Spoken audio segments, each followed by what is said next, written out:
Hello, ladies and gentlemen, and welcome back to House of Dragon slash Weekly Geek. You're only hearing that if you're watching the YouTube version. If you're on audio, you get your Weekly Geek by itself over there. You get your House of Dragon review over there. I am the Sheep Stealer, Travis Snail, and I'm joined by I am the Dragon Seed, Kirkland Patzer. Dragon Seed. Yes, we are back. It's been quite a little bit since we did House of Dragon. I think it's been 2 years, but now we're in the penultimate season because we got this season and then season 4. And yeah, we'll be reviewing these weekly. Taylor at some point when joined. Technically, Taylor's supposed to be here, and then I'm getting some message. And you weren't supposed to be here.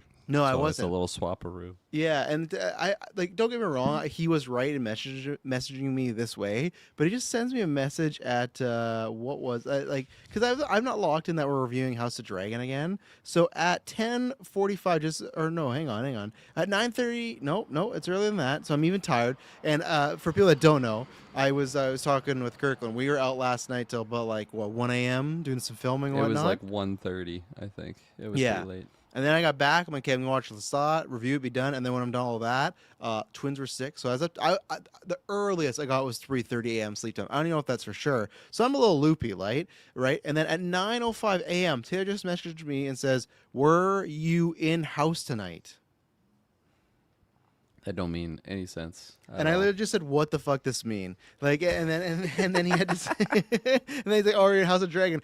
Don't get me wrong. I think after a few weeks, then I would understand. Like once we've been reviewing it, all right, he's talking about House of Dragon. But first episode back when he's like, "Were you in on House?" Like, what does that even mean, brother? Trying to speed up the message by using less words, but it ended up being longer because it was more confusing. I had zero idea. So, but yeah, there'll be always a combination of us reviewing them, and then yeah, if we have news, we're gonna do what we did with Euphoria. We'll probably tinker with. I'm not sure. I think we'll kind of go case by case. If we kind of all feel, hey, House of Dragon isn't much to talk about, that might be near the end. But right now, with the premiere and bigger episodes, we'll probably start at the beginning just because then we kind of know how long we go. There's even one topic I had for the patrons that I bumped, the Jackson Swift one, which we'll get to at some point because we got a lot of TikToks to read. But that's where if it's more juicier episodes, I'm going to go, okay, we'll start with that, then see what we got. But we're still going to talk about X-Men movies. We're going to talk about some trailers, and we got some Patreon questions. And I'll give my mini Toy Story review because I have seen it. But Kirkland Patzer, a brief overall, and for this opening, we'll give our non-spoilers for what we thought of this episode. But so a brief overall of that, but also a brief overall of where are you for House of Dragon if someone's listening to us for the very first time. And maybe Game of Thrones in general. Your 30-second to 45-second elevator pitch on Kirkland's history of Game of Thrones. Okay, yeah, I really love Game of Thrones. Very special series, near and dear to my heart. Yeah, I think I watched first. How many was it total? 8 seasons. That show. Yeah, 8 seasons. Yeah, I think so. So I think I did 5 seasons, like basically catching up. What's the right word to say it? As it was coming out, I guess. I was totally up to got on the bandwagon season later. 5. Got on the bandwagon later. What do you mean? On the Didn't you say bandwagon? someone was out for a little bit, and then you started watching? It was one season was out, and then Okay. I think I jumped on maybe when season 2 was up. But I was caught up Jumped by on the that point. I was. bandwagon. I'm not saying a guess negative so. or a bandwagon jumping. It I'm seemed just like saying, it. I don't It seemed like, oh, you didn't start watching until season 5, but I'm like, I- no, man, I was in there until I feel season like 5. it's- I tapered off. I feel like it's been adopted. Bandwagoner's been adopted to a negative term, but I feel like Definitely. It's It's usually oh, you're a fan of that team, the best team, because you're Let's just see. a bandwagoner, right? Because they're winning all the time. Yeah, no, I guess you're right. I mean, it's always been negative. Bandwagon is a popular trend, cause or movement that attracts growing. Attracts growing support. The phrase "jumping Okay. on the bandwagon" means to adopt behavior. Okay, so you can so that's weird. Bandwagon is just popular trend. Jumping on the bandwagon means to adapt to behavior, join a cause or support team simply because it has become successful or fashionable. So I guess how do you ever get on the wagon then? Yeah, you gotta wait for the right opportunity. Yeah, you gotta You can't just jump lightly on. walk on. So You gotta go to the right bus stop, I guess, yeah, for there you that. go. But season 2, early adopter. That's fine. Early adopter. There you go. I early-ish. like that. And then the show just kept going, and I guess I hopped off the bandwagon around that time. The show had ended. I'd only really heard bad things about the ending of the show. Eventually, Shay had never seen Game of Thrones, so she started from the beginning. I watched it with her, and then we just kept going, finished the show, and really, really loved it up until the end. I still think I don't think season 8 is all bad, but yeah, the ending is definitely pretty egregious. House of the Dragon came out. I was Not really like excited for it, but when it came out, man, I was just hooked so early on. Really, really loving the show overall. There's definitely some like minor cons here and there, but they're like very minor. And man, watching this season opener, especially coming off of our recent HBO show, like it's just, man, this is just like a fine wine. Like having a little sip out of this. Some, what do they call it? The dragon water. I felt like I was having a good sip of dragon water watching this episode in comparison to what we were watching with Euphoria, because that was so goddamn awful. Those Premiere were fun. though, just a premiere. We don't know. Could go downhill from here. It's true, but like No, I think this is by far surpasses everything that we saw in that In one season episode. of Euphoria. Yeah. Yeah, exactly. Quality wise, and I think it's a great opener. I think it does a really good job at. First of all, great like recap, because I didn't rewatch the first 2 seasons, so I thought the recap was like perfect. Yeah, I was happy to have like an 18-minute long recap, because I was like, right, Yeah. that happened, right? Because Yeah. I feel like I remember one way more distinctly, which I feel like happens a lot of times with shows, right? First season's memorable because even though we know Westeros, you're meeting everybody for the first time, and even season 1 had that weird had the time jumps, but it felt like Yeah. mini stories where okay, that's the young section, old section. Where season 2, I feel like I remembered, I'll say like 60%, but there's a strong 40% that I was like, oh yeah, right. Yeah, That I thing's going totally- on, and that thing's going on. I totally forgot about like the bastards that were being recruited to be like Dragon Ride. Like I totally forgot about all yeah. those characters. So it was kind The of only reason I remember is just because everyone fucking hated that last year. They're making it easy. The dragons are too easy. They're making it too. Which When I saw the recap, I'm like, all right, I don't really remember liking that. yeah. I think a lot of people did. Yeah. Yeah, but getting right into it, like I think there's a really good just setting up for this season. Everyone kind of gets touched upon. It's not like there's anyone that really is completely left out. Definitely certain characters have more shine than others, but I think it's really good. I think it shows like interesting things going forward. It's a good level of like shock value in this episode. I thought it ended like really, really spicy. And yeah, overall it's really good. Dragons look good. I think there's a couple moments that like don't look the best, but like I'll totally give that a pass. It looks. Which I swear in the recap they showed some shots that I was like, I don't remember it looking that bad. They showed this one shot. I of agree. Aemon When they're on the dragon, right? And Yeah, he's, like, when the son got looking- killed, yeah. I'm like, did they try to touch this up or do something? There was that, and there's another one too of Damon, like he was standing against like a castle. It's like he is not by that castle, So there's a couple times it's like, what happened in between? And then like, has the show always looked like this? I feel like they must have done something with that recaps, but Yeah. do I you agree. read comics? Says X-Ray. No, we don't. We will. We're just getting the openers. We're getting the overalls. Just hang on. We'll get there. Hang on, people. If you have good. questions, of course, throw them in.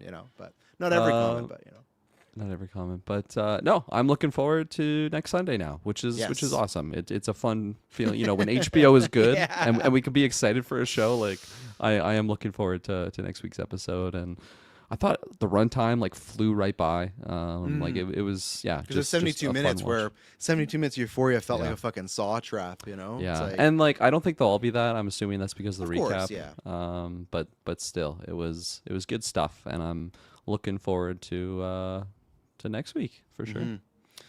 Mike says, man, that was a great finale for season 2. Wonder why they released it 2 years after the penultimate episode. I do remember that too. That's kind of coming back to me where I remember, I think I was, actually, I don't remember if I was more on positive side. I think I was more positive on it, but I had other issues because what I remember is, so I love Game of Thrones. I watch this, as always, I watched Game of Thrones from the start just because of Boromir, because of Sean Bean, because I'm a huge Sean Bean guy. So I was like, yeah. and I didn't know about the twists or anything, so it's like, okay, but end up liking the show. And much like everybody else, I have divided feelings on the show. I rewatched it a couple years ago, and I forgot. It's something that happens because it's the last season, right? But the rest of that show is just so fucking good, right? It is definitely for quality. I'd still put it in the top 10 for shows, not my personal top 10, but for shows I've watched. Yes, the season finale does what it does, but as I said many times, so for people that are new, I was out on Game of Thrones. After that finale, I was like, I'm good. That finale did leave me very much disappointed, so I was like, you know what? I'm happy to leave Game of Thrones where it is. I don't even think I was on the first episode that we did for House of Dragon. That was you and Taylor,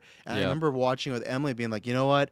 All right, this show fucking gods me, and I'm going to come on that review because I just had kind of ridden it off. So that's where it learns all the time, right? Like this happens with The Boys. They have a similar situation where they have a prequel coming out, and same thing where the final season's like a little hunky-dory of like didn't end perfectly. That one right now, I am the same with the House Dragon. I'm like, I'm not really going to give that a chance. So and that's what I do remember is I remember season 1, at least I felt like most of our complaints, the biggest ones were just the time jumps that we wanted more time actually with the younger actors, right? We could have Yeah. taken a whole season of that. So that was my only negative about that season was the pacing was breakneck pacing, which I think did hurt the show a little bit, but really character decisions, choices, arcs, flaws, the battles, all that stuff, the stakes, nothing, like it all was aces. Season 2 definitely I remember being a little iffy on. I remember, the dragon stuff was a little much. I remember we also, I think, weren't always a fan of what was going on with Damon. It felt like it kind of took a little while. It was like the anti-breakneck pacing where it just felt like, could he not be around a lot of these cast members? And there's just a couple choices along the way character-wise, but okay, we'll see. But again, overall, I think I still was probably like a 8 somewhere around there. I still like a lot of these characters, especially tons of these characters I really do like. And I think the recap got me ready. And then I think this episode highly delivered. Obviously, it could be a great starter, right? And we'll go from there because you can't expect, not a big spoiler, but there's a big battle in this episode. Takes up maybe 20 to 15 minutes, right? You can't expect that every time. And I know some people were disappointed about that with season 2. I think as long as the character stakes are there, I'm completely fine with the big battle not happening. But this like you said, it got me excited for next week right away. I was like, okay, I wish I would know what was next. The storylines that have been from the past, they're adding on in a good way. There's new storylines. There's one in particular with the sheep stealer that I was like, oh man, that was great. That like I'll give them credit. I think the finale, it was one of those of like, this could go a bunch of ways and I didn't know. There was one death I was completely sold on was going to happen, looked like it was happening, and it didn't at all. I was like, okay, they got me. So that's what I love when there's multiple ways things could happen, and they all make sense, though. It's not like something happens and you're like, oh, well, that either you're not looking forward to it, or it just feels like for shock value, or it's just not working with the story. Everything worked with the story. So, yeah, I'm very excited to see what happens to a lot of these characters. And I think it's a good thing knowing we're kind of heading towards the end, right? Obviously next year's the end, but I think that's you just kind of get a sense of you can get more finality here with a lot of characters. So it's going to be hopefully a good season. So if you've not seen this episode, we are going to get into full spoilers. So here's your warning. I'm not going to take an ad break because we're pretty early on. So here's your warning. And we are into spoilers. X right now, you asked, how are you? I think we're doing well. I'm tired, but I'm doing well. Yeah. I'm doing well, Oh, so good. I was driving through downtown West Side earlier today, and yep. power line right next to me just right on fire. Like a fire had Really? like just started. I don't know what happened. There was no fire crews or anything. People were like still pumping their gas like right next to it and anything. I'm like, they should probably get the fuck away from that area because that could definitely spread. It was interesting. But Yeah, that could have been that your was my final day. destination moment right there, I was thinking that, like to Shay. I'm like, imagine if that just blows up as we're driving right next to that. But Yeah. thankfully it didn't. Like, what am I going to do about that film? That's what I would just be saying. So, where I want to start, there's a lot of interesting storylines to start off with, but I'm going to start here because this was the one I had the most thrilling time with because, like, okay, what is going to happen? And we're going to start with our girl here. Can't remember what, oh, there you go.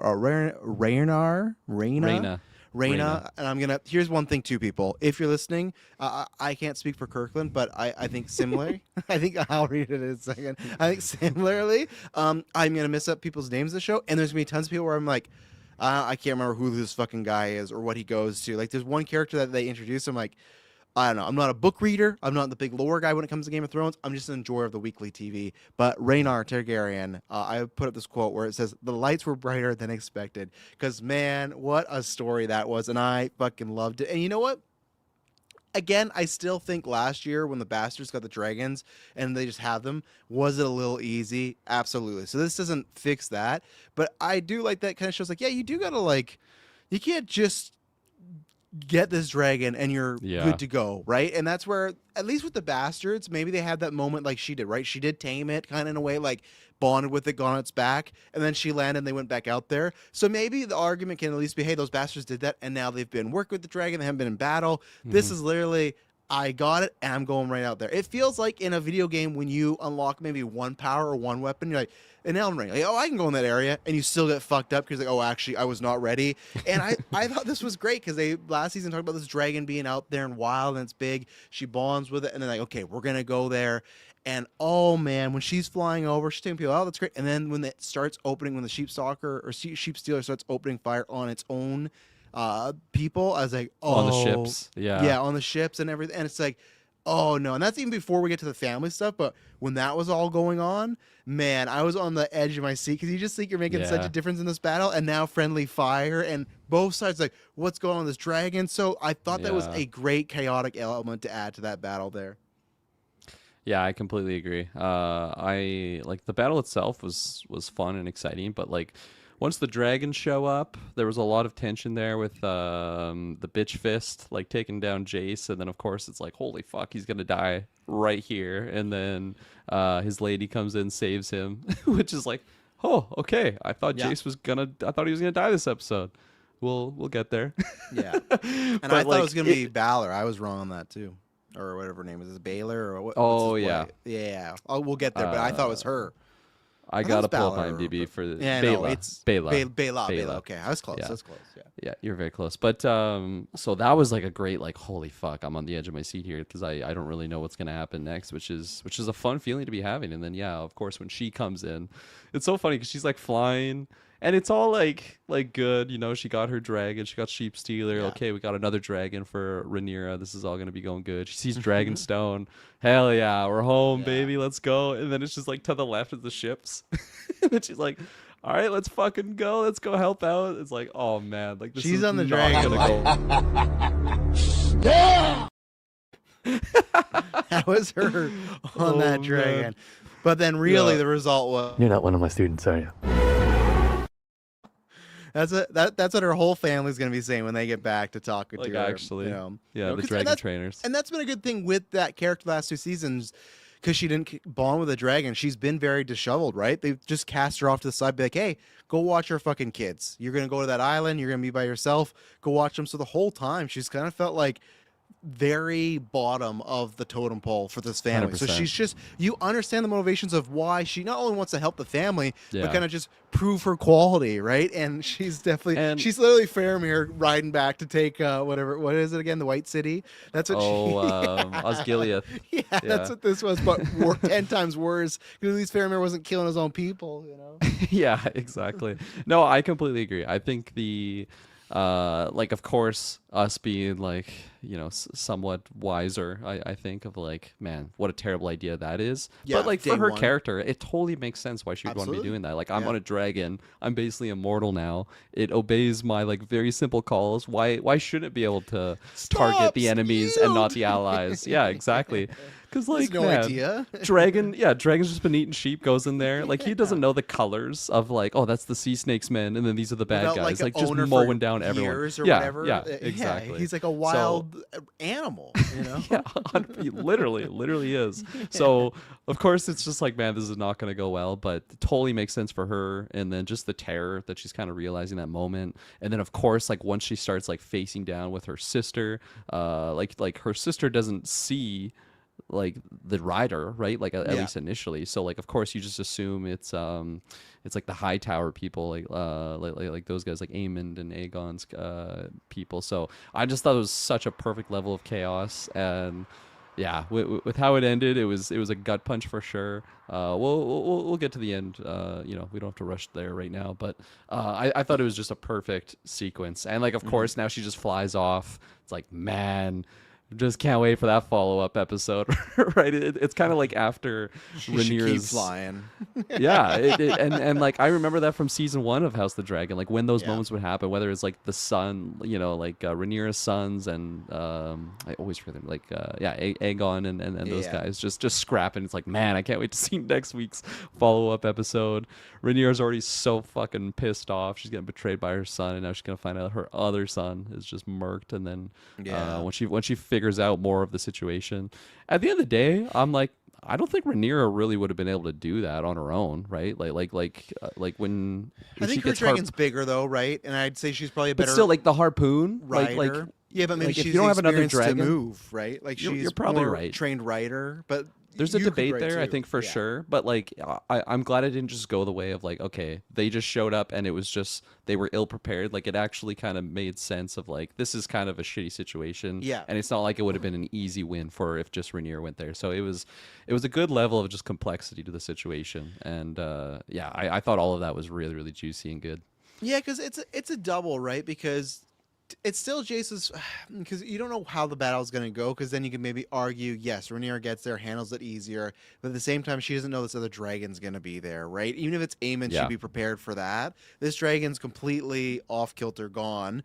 And so with Jace, he shouldn't have gone there. His death is still technically his fault, but at the same time, when he got the harpoon on one and they got the other one, the reason the dragon got harpooned again was because they weren't focused on that, right? They were focused on the other That's dragon. true. What's going? So you're kind of tripped. And same thing that could happen with Rhaenyra, right? So it's a perfect combo because it is Jace's fault, but then it's also Rhaenyra's fault as well. So it's this double of like what's gonna happen. The reason I thought Baylor, right? That's her name, Baylor. Bela. Bela. The reason I thought it was going to be her is because I thought Jace was going to survive and he was going to have to deal with Daemon after the fact of you went to battle and betrayed your queen, but then also you got my daughter fucking killed, Yeah. right? But now we still get that because it's the reverse of okay, Jace is dead, but then it's the sister that led to a lot of this bad stuff going down, right? And Daemon, not the greatest father, so I don't think he's going to react in the most positive way. I hope we get that reaction because he is off at war, so I don't know if we will.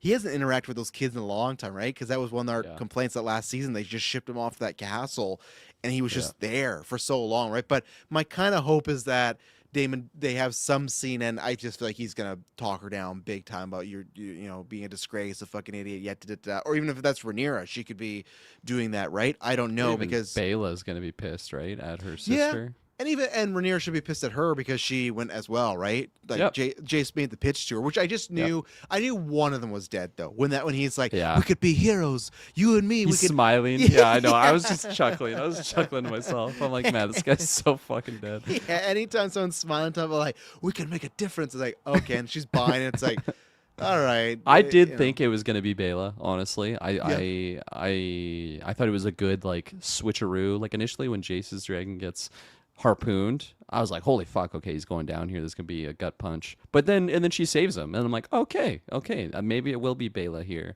I definitely thought one of them was gonna go down for sure.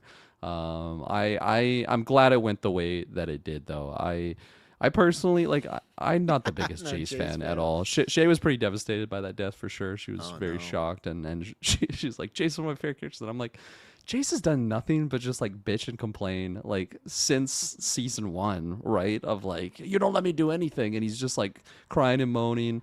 To be fair, Rhaenyra's not really letting him do anything, but I'm totally fine with him being gone. I'm not gonna miss Jace at all. It's just not a really diverse, interesting character. Like you know, like if I have to choose between on-screen time with Daemon or Aemon versus Jace, like I'm a lot more interested in those freak shows. Yeah, and like call a spade. We know that, like, we know Rhaenyra is not going to end up being the queen and take over, right? So like this bloodline, They're gonna change the canon. Yeah, maybe Force Awakens, the rumor that remake fans are always trying to fund. So it's just kind of like we know this bloodline kind of goes not nowhere, but like his bloodline specifically, because we know some Targaryens still make it. We know Rhaenyra and Daemon still have their 2 young lads, or I can't remember which the genders are, but just their young children over that castle that, you know, Rhaenyra's supposed to be at. Good thing she's bringing that fucking wild dragon back there where their kids are. I'm sure that's Dragonstone. Yeah, so and then I guess that means did Rhaenyra just have the 2 kids with that guy? The guy that was like her Lord protector? Strong. Yeah. Right? Was that his name? What a name. Did she just have the 2? I think so, right? Or was there a third, actually? Was there a daughter in there too, or is it just boys? I can't remember. I'll look it up. Yeah, because either way, that bloodline, Strong's obviously long gone, and now his 2 sons are gone. God, so, trying to type out these names too. Rhaenyra. Yeah, good Thank luck. God for autocorrect. Yeah, so no, I think all that, and too, I didn't even know with the Rhaena if it was gonna be her dragon that accidentally killed her sister or, you know, the brother-in-law, right, or her cousin. I thought that could have been a thing where that dragon just blasts one of them, then shoots the fire, and then it's done. So there was 3. So I think that Jace, Luke, and then Joff. I think Joff is with the Joffrey Valerian is the youngest of the 3. I think he's with the Daemon. They sent him away. With the 2 kids though, didn't they? I thought he went with them. Maybe I'm wrong. I'll keep. Where digging. is Joffrey Valerian? Yeah. Yeah, and that's what I loved about that scene. They had those three characters on dragons. I was like, okay, could have gone any other way. And yeah, the intensity was great. While Kirkland looks at that, the other character that I thought was going to eat it was, I thought, the sea snake, or what is that his name? Sea snake or whatever his fucking. The king guy. Yeah, I thought he was gone. Now they framed it in a way that looks like he's gone, but He's not gone. he's not gone. Yeah, he just fell in some water. But the way, to me, the same thing of him smiling or Jay smiling, him doing the I'm really proud of you, and I should have been there for you, and you'd rather do that whole spill your heart out before a battle. It's Yeah. like, it's. I thought not his looking good. son was gonna go in Okay. that moment. I Yeah. thought Bitch Fist was gonna fuck him up in that Bitch moment, Fist. which I was kind of surprised about because it's like, hey, we didn't see Sea Snake get decapitated or something. Yeah. So for that reason, I thought Bitch Fist was gonna kill the other guy, like the son.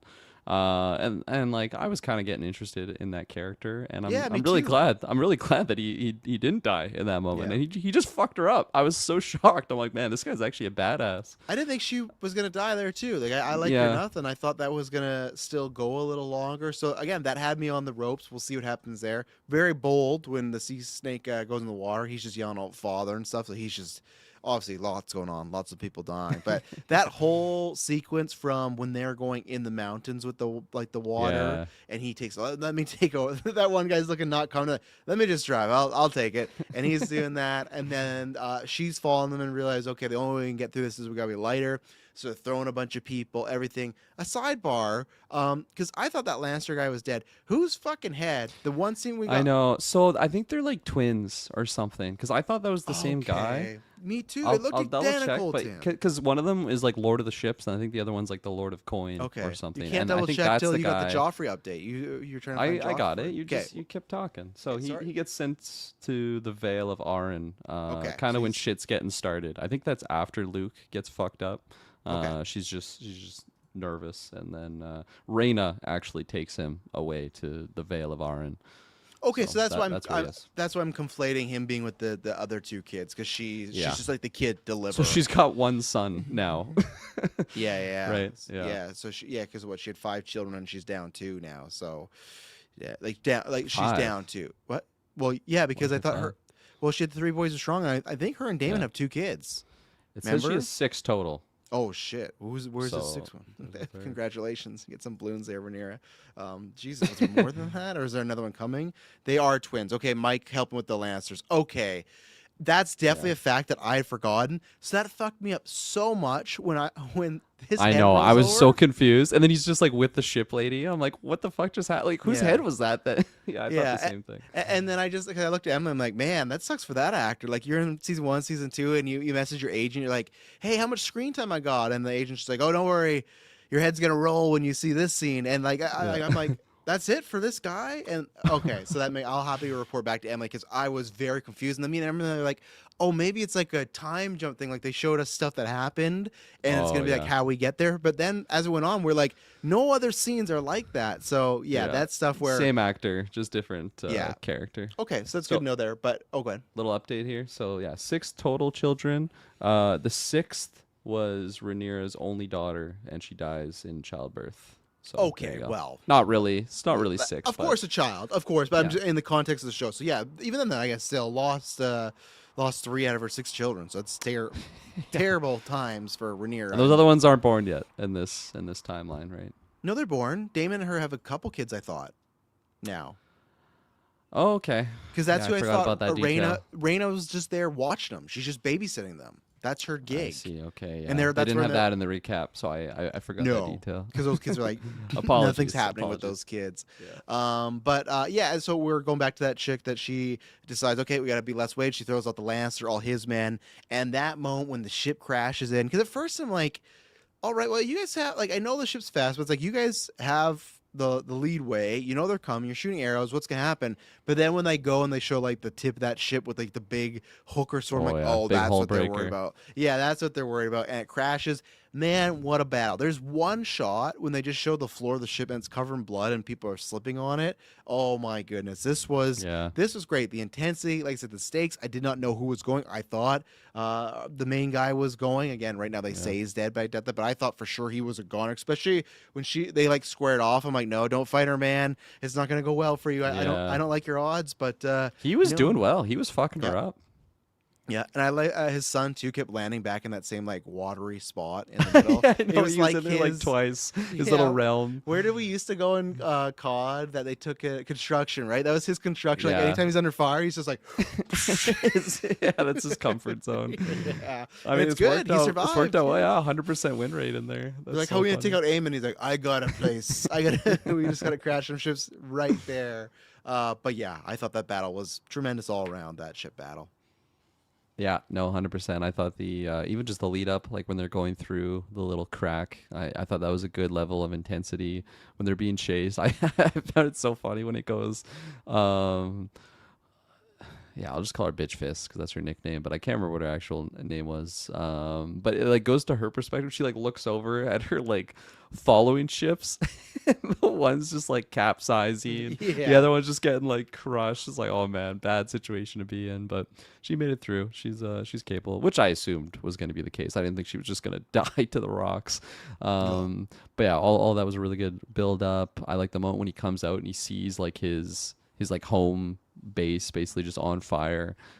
Big gut punch there because that was her plan, right, for And psychological damage. that's where I thought too he was for sure done, because it was like he had said his kind of mea culpas to his bastard, saying like his regrets, and then when he sees the home and he's just frozen. And there's even one point too when he gets taken down, they have this like hero shot like looking up, and it's just like a slow-mo zoom in on him for 10 seconds. Like, this guy's fucking done. It's not, like every sign's there. So I imagine he'll wash up next week, but no, I thought he was it was over for him, but I guess he's still swimming out there, maybe. I kind of have that thought with the other twin, the other Lannister guy, because we don't really see him die, right? She just tosses him in the water. I think he's alive. Yeah. Yeah, I think he'll wash up and then have something. I don't know, because he's kind of in the Dragonstone area, and if he's just on that island, like he's kind of on his own. Yeah. I'm curious what his Someone will next pick him moves up. would be.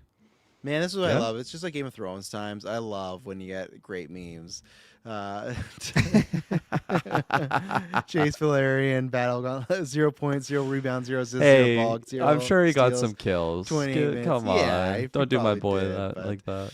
Yeah, this actor looks like such a combo of Kit Harington and Tom Holland, and it's fucking scary, man. Like if those I two was gonna actors say had a like son, Taron Egerton a little bit. yeah, he's a little bit there too. So, but yeah, R.I.P. to Jace, and yeah, like I liked the character enough, but it seemed like last season they were really doing the headbutting with his mom. They couldn't get on the same page, so that only had one result. If they weren't going to turn around, and it's going to be, and we'll talk about Allison in a second. It's going to be interesting, right? Because the whole deal is like a son for his son, and now she's down 2 sons. Again, I still argue last season when they fucking beheaded Allison's grandson, I was like, I think that's pretty. Yeah. Like he's a kid. Yeah. He got murdered in sleep. Like I know it's not Allison's kid, but it's like, nah. I think we should be fine. Allison shouldn't have to give up another kid. No, but the Punisher rules gotta wipe out the whole bloodline. Yeah, the whole bloodline. But now she's gonna ask for another one. Who knows? But yeah, I think he served his purpose. What I'll say there. And yeah, it's gonna be interesting what happens to that guard. I don't know if she's gonna just keep him because she needs the manpower, but I kind of hope that the guard that he told, like, hey, you got to protect your queen and lock her up here. I'm kind of hoping Rhaenyra fucks him up, because like I that to me is some bullshit. Like I get the idea if you got to protect someone from themselves, but if I'm the king or queen, it's like no. Like and I completely agree. That's a betrayal in my mind. I get it, but Jace is basically saying like she's mentally unwell to like give commands. Well, so he's then, going like, to you do the have to lock exact her same up. thing she wants to do. Yeah. So like I definitely think he should be chopped. I can see it going either way, like really, but I love that sequence for the follow up, like through just doubling down on like Rhaenyra still dealing with this of like even her closest people think that she's unfit to rule because she is just a woman, right? Like she even drops that line of like I have this body, but I have the heart of a king. I'm paraphrasing horribly, but I and like just the acting, like just the body language, she was totally selling that scene. And yeah, man, like she was so vicious after Luke got fucked up, and now Jace is gone. Like, Rhaenyra is gonna be pretty vicious here. Yeah. And especially to transition to that, because the plan last season was okay, son for a son. We're gonna get that. We're gonna behead Aegon, and then we'll use that as like the rest of you can go safe. You know, like that's a Plegarn, but one of you got to die. I got to make an example of you, right? Like her and So, Allison's plan? Is that yeah, what her you're and talking Allison's about here? plan. Yeah, that they set up. So Allison comes back. She's got this grand plan. And then all of a sudden, fucking Aemon's sitting on that throne, and the look on Allison's face, Which I missed. I missed Eamon so much, man. yeah, even this I episode there miss wasn't this enough actor. of them. Like I agree. I love. He's still doing some odd stuff in here, kissing Oh his yeah, mom. we're gonna talk about. Yeah, we're gonna talk. I love you and Mitchell so much. Man. I want him to be in so much stuff. Like I hope, Yeah. Denis, if you're listening, that's your fucking Bond villain right there. That guy would Oh, fucking kill it. Chills. Yeah, I don't think any of us cast him when we did our fan Oh, cast. that's a but, like, good one. He would be incredible. Like it just seems like House of Dragon and Emerald Fennel, only people giving this dude work. You know, it's like he's a great actor. He's got a massive cock. Get him in the game. Chills. 100%. 100%. But anyway, so she walks up and you see just her face drop of like, fuck, risk my life, make this whole plan, and now it's gone. Where's your brother? He's gone. He's just missing. Well, we got to set out the thing to find him. Nah, no one can find him. He's gone. We got to focus our attacks here. And it's like everything she wanted. Like, so that's where, that's all that happens. He just lays it down. And then like what Kurgan was referring to, she makes this plan. And this is where I don't know with Allison. And they did this last year where she said she's making this plan with him that, okay, you can't stay here. You got to go attack Daemon because if you kill Daemon, they won't like whatever attack plan, they won't expect it. And if you kill Daemon, that's a huge blow to Rhaenyra, right? So it's like, is Allison just trying to pull the wool over on Daemon and do something? Or is it now that that plan with Aegon's gone and it's just like she has to revert back to Aemon and her family? That we don't know yet. I'm assuming it's still more on the like try to figure out something with Rhaenyra and get to peacetime, but Allison's done a lot of bad shit too, right? So you can't say that, oh yeah, she's completely gone, and maybe she was willing to lose Aegon but not Aemon, which she says here, but again, she's saying to Aemon, so it's kind of like an unreliable narrator. Kirkland, I never thought I'd be saying this, but you know, everybody check out, obviously every week, loving it. I'm reviewing, and I'm so close used to saying it. I'm reviewing Vampire Lestat. It's a great time. You know, episode 3 was this week. I did not think that I'd be telling you, Kirkland. Now I'm watching shows, at least for the next 5 to 6 weeks, every Sunday. I'd be watching 2 shows where I'm having to fucking watch a mother and son get it on. But here we fucking are. Here we are. Because in The Lestat, ancestral era of television. yeah, I won't. Again, Game of Thrones story. I won't say who it is, so if you ever watch it, but there's a character doing it, and everyone's like, "This storyline, it's just the fucking worst." It's not. I don't think it's the worst. I think a lot of people just hate it because it's just like you're watching a mom and son like get it on. It's like, Yeah. So then, of course, when Aemon's starting to move in, I'm like, "Don't do this to me." And now he's kissing her, and here we go. And I guess that's what Aemon maybe wants to do. He's always been weird with his mother, but now this is like another step. So I want more Aemon, but what we got here is good because it's leaving me questioning what's the deal with Allison. Aemon, we know he's just like when she's trying to pitch the idea of him kind of like holding back, it's like not this dude. This dude is the hammer. He's not gonna hold back. So I'm curious to see what's gonna happen, and I cannot wait whenever we get that Daemon versus Aemon fight. Man, we've been building that for a while. I can't wait. So what do you think about all this? Yeah, no, that's been a good build up. Yeah, no, I thought all of that was really, really good too. Fantastic acting from Olivia Cook. That's her Yeah, name, right? she's great. Yeah. She's fantastic, and I was just chuckling because when she goes like she's going to find her son, and then you know the Kingsguard guy's like, oh, he's over here, he's in the throne room.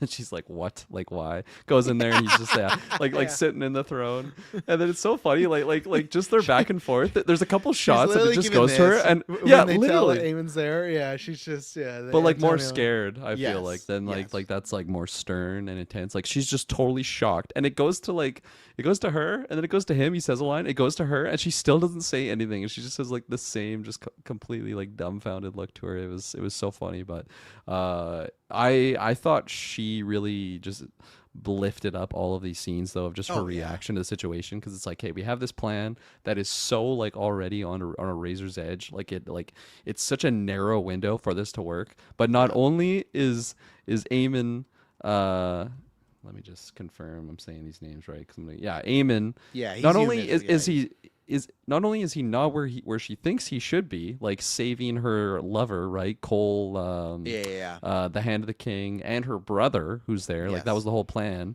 like he's gonna be there to help them out, but then also be out of the castle. She's already kind of swallowed that like tough pill that she's just gonna sacrifice her actual son for so that Rhaenyra can just take the kingship back. Like this is the plan that she's accepted. Not only is like all of those factors not in play, like Buddy fled the castle now. Like she's like, what do you mean? He's supposed to be bedridden. It's like, no, the fucking Strongfoot, the cripple took him out, and then they're both out of the castle. Like it's just such a, oh no. And all of this, and Rhaenyra, is like kind of in on the plan now. Like she's like, okay, yeah, I'm gonna go to King's Landing. And here Aemon's like, oh yeah, we're bringing all the armies here. We're bringing more dragons. Like we're gonna basically just double down our defenses. And it's like, fuck. Like if Rhaenyra comes here thinking that it's an open door, this could go really, really bad. So I thought that was just a amazing. Like, yeah, your whole plan is just awful, and you can't just DM Rhaenyra and tell her to call off the plan. Oh yeah. When she was writing that letter, I thought she was sending it to Rhaenyra. I guess that could be pretty That's pretty difficult you to do. have to be like a very secret person to pull that off. Because if Aemon finds that, like it's over for you at that point. He's already questioning her. Like, where were you? Her plan. But like her move worked, right? Like she got that message to Buddy, the high tower guy, and he's like, "Hey, we're just gonna chill for the next 3 days," which is clearly not what Aemon wants. Yeah. But all of that was just like perfect execution for me. Oh yeah, and then the weird incest stuff thing, because it Olivia Cook does such a good job at just like specifically for her character with Alicent, of just like she's like she has to basically put on the strong face. Like she can't show that she's scared of her son here, right? She, at the end of the day, she is still the mother, and like I feel like she is trying to like almost peacock in a way of like at the end, like it doesn't matter how scary this motherfucker is, doesn't matter that he's the biggest dragon, like I am still his mother. And I feel like she is digging her heels down sometimes, like with Aemon. But like it's just cracking, and like she is definitely terrified of her son. I believe that's why she's like even went to go see Rhaenyra, because it's like I don't even know what the fuck this guy's gonna do, right? Like he already took out his own brother, like the standing king, with Aegon. That's his name, right? Aegon, yeah, okay, like the guy who's on the run now. Yeah, exactly, him. So all of that was so good, and then like when he goes in to kiss her, and she's just like frozen, like she can't like push him away because maybe he's just gonna get like physical or something, like it could be really bad. So just kind of stands there.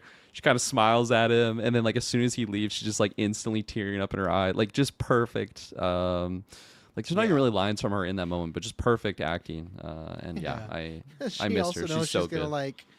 She's gonna like if he wants, she's gonna like fuck her son.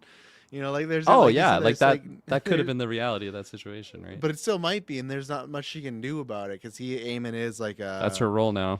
Yeah, Aemon is just like off the. He's controlled chaos. He's not even chaos, but he's just like the storm. He's a controlled storm where he can unleash it at any point. He can be calmed. But the second that lightning's going off and that thunder, it's over for you. Exactly. You're like herding a buffalo. You can't control it. You can't move it physically, but like you can kind of make some moves, and it kind of worked, right? Like he does say that even though he might just be lying through his teeth, like, yeah, okay, I'm gonna go there. We're gonna have a feast in your honor. He could just be totally making his own plays because he doesn't actually believe his mom here. Absolutely. I think he is gonna leave the castle, but I wouldn't be surprised if it goes the other way. But last thing I'll say on Alicent here is like, just like the fear that she's kind of like when she's tearing up and all these things. I feel like it all just goes back to like, man, I fucked up. Like I shouldn't have like doubled down on my heels of like Aegon is the king. Like I shouldn't have made that power move, even though at the time she thought it was the right move. Just all this reality is catching up to her, and it's she's intense. Listening to fucking like nearly comatose Viserys though. Like sure it could have been the right move, but like he was not also in his right mind. His body's falling apart. His face is falling apart. Oh yeah, we got it somewhere in here. So like she was listening to. This guy coming out, he was listening to that guy. Thinking, he must be fine. No, and he looked so much worse. This is like he looks amazing here in comparison to where he was at the end. Yeah. So and that's what sucks for her if she is trying to still work for peace and everything. All the stuff that's gonna happen, she's gonna think that, or Rhaenyra's just gonna think that Alicent was fucking her over and lying, right? Yep. Absolutely. So. Yeah. And then I also really, really wanted to shout out the scene between her and Helena, like when she's making the letter.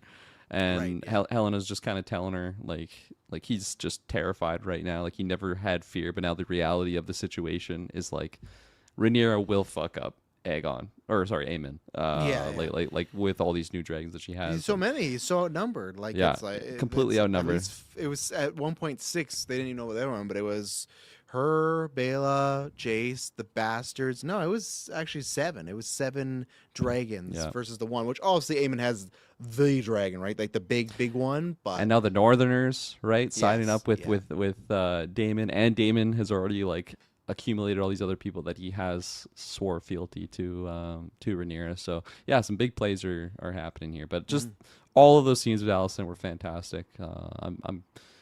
I'm interested in just what's gonna be going on with her character now, because she's definitely in a dangerous spot, even though she's with family in Yeah. King's Landing. Which, speaking of family, she's got some family, I guess, maybe coming her way. We don't know. The only thing we got to see of Aegon and Footmaster over there was they're on the way. They get stopped. They're like, hey, can you, what was his name? Is it Lars? Or what's Laris. the guy? Laris, Laris. right. They're like, hey, can you bow to the queen? Because they're in an area where they're for Rhaenyra, not for Aegon. And he bows. Of course, fucking Aegon, this piece of shit. Just little shit, too. Just like spits at someone when they ask to do it. It's like, man, you are in the worst shape ever. Just fucking bow. Just bow. I thought And they were then gonna say- afterwards too, he's like, don't believe this guy. Don't believe I'm not the king. It's like, why didn't you just Yeah. fucking bow then? Like, you Yeah. would have been done here. I thought that he was not going to bow, and they're just going to say, oh, his injuries are too much, he can't bow. But no, he makes a big deal. That guy just fucking punches whatever ribcage he has left. Oh, And then Laris there sells him out. I think they did it in this episode way to make it seem like, oh, he sell him out for his own money. I don't think that's it. I think he thinks that there's more power to be gained if people know he's Aegon, because just like that, right? He says, hey, if you kill us, sure, you might get your money, but you also might have Rhaenyra pissed off at you, where whether it's information, yada, we can provide a service. So I think it is actually way more easier just to admit, hey, this is Aegon and we're going this way, versus just trying to sneak around. Because there might just, while you're sneaking there might just be some guy that's just going to kill you for whatever. Even if you go, oh, hey, this is Aegon the King, they'll be like, I don't fucking care, and they'll gut you down, right? Where this, you're a VIP now, right? So I get the play. I think that's why they only showed us one scene to try to make us viewers think that, he's turned on Aegon. He's using it for money. And maybe I'm wrong. Maybe in the couple episodes, Aegon's gonna be strapped up, getting his dick cut off, turned into a sausage. But I think it's kind of like a red herring. It's just to like get them some meetings. And I kind of hope him and Rhaenyra meet, because that'd be an interesting scene. Because we said too, remember in that season 1, we didn't get many scenes of Rhaenyra with her siblings because she was already a grown woman doing her own stuff, right? So Yeah. I would like more of those. We wanted more of that, so I hope it happens, but I don't know, because they probably got a long journey, and who knows what's going to happen to them on the way to Rhaenyra, right? yeah, for sure. Is there who else are we missing here that we haven't talked about? You want to take an ad break? Have we taken an ad break yet? Yeah, sure. We'll take an ad break. Okay. And we're back. What did we not touch upon? Damon, I don't know. It's not a lot in here. Right? Yeah. he's fucking guys Twins up. head. He has a little action scene. You got Buddy from.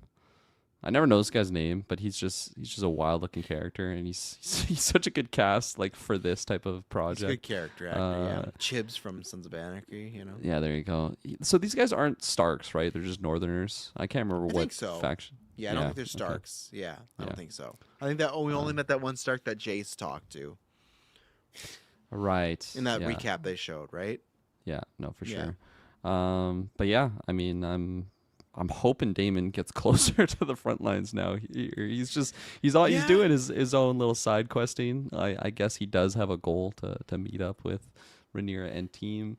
That's just always the worry after last season, though, right? Like, he still is in there a lot, but it always felt like he was so segregated to his own stuff. And I Yeah. just never know, right? Because at the same time, I know there may have been different times, but it's just still like, you see Matt Smith and other stuff. You see him filming a movie with Darren Aronofsky. He's in Starfighter. So you just go like, is this what he can do? You know, like time-wise, right? And it's great that he's around, but it's like, are we just waiting till that final battle with him and Aemon? Which I feel like that's the way it's going to go, and I don't know who's going to kill each other, but I hope it's not. I'm down for other characters to have that. I'm hoping just because the battle as well. I hope we don't got another season of just, Damon's kind of hanging by himself, because like him and Rhaenyra is arguably the best dynamic of the show. So I Yeah. get he's a soldier and has to be out there, but at the same time, it's like, you lose a bit of the intrigue with the show, right? But Yeah. I guess we'll see. She did point out that she was gonna like send for Damon in this episode. I'm hoping that like that definitely happens now that Jace is gone. Like it's like, okay, Quit Yeah. fucking around in the wilds. Like we need to Yeah. go clap some people. So I'm optimistic that Mm-hmm. they will meet up here pretty soon. Hopefully it's not like multiple episodes away. But I could argue they might not, because last time they met up, it was just he had an army and said, "You're my queen," and he might just have his orders to go out there and wreck shop now, right? Yeah, possible. Ring going on out there. Yeah, no, fair enough. They're giving him more here than in the book, believe it or not, and that's fair. But I think the tough thing is with the show, to me, they changed it, and when you get an actor like Matt Smith, now to me, it's like you've now decided that is a bigger character, right? Like for an example where it's they a minor thing in when I'm reviewing Interview Vampire then Lestat, there's a character in Lestat that's not in the books, but because he was such a popular character in 1 and 2, and they've decided like, oh, we can't really just get rid of this actor. It's like, well, now they're doing stuff that's not in the books, but you kind of have to do that because you've introduced this character now and he's on this trajectory, and if he just left without dying the show, it'd be kind of odd. So that's where I didn't know that, Mike, so it's good to know, but at the same point, because they've done that, it just sucks, and that's where it's like it's such a good dynamic. I guess maybe that's the case. It's just only gonna be a season 1 thing, which that'll always kind of hurt the show for me then, because I just wish then you could change some stuff. I'd rather take him closer to home base than that, you know. Yeah. So, but I don't know. So, I agree. anything else? Anything else we haven't hit on?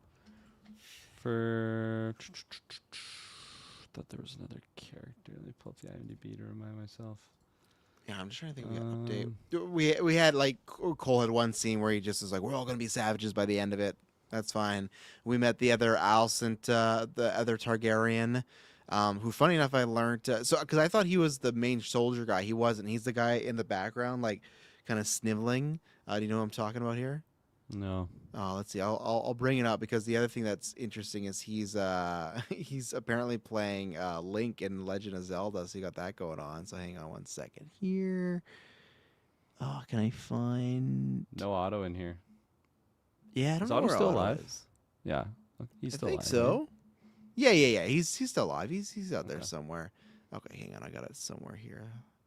But because I know they said they were introducing the other son or whatever of Alicent and Viserys, but Oh Evan yeah. Ayres Okay, with this us, guy. Darren Targaryen. I thought the Targaryen was the guy that was in front of him, like that was being all boastful. But is that like another Alicent brother, or who's that guy? He is like a high tower, so he might be like a Okay. cousin or Okay. something like that.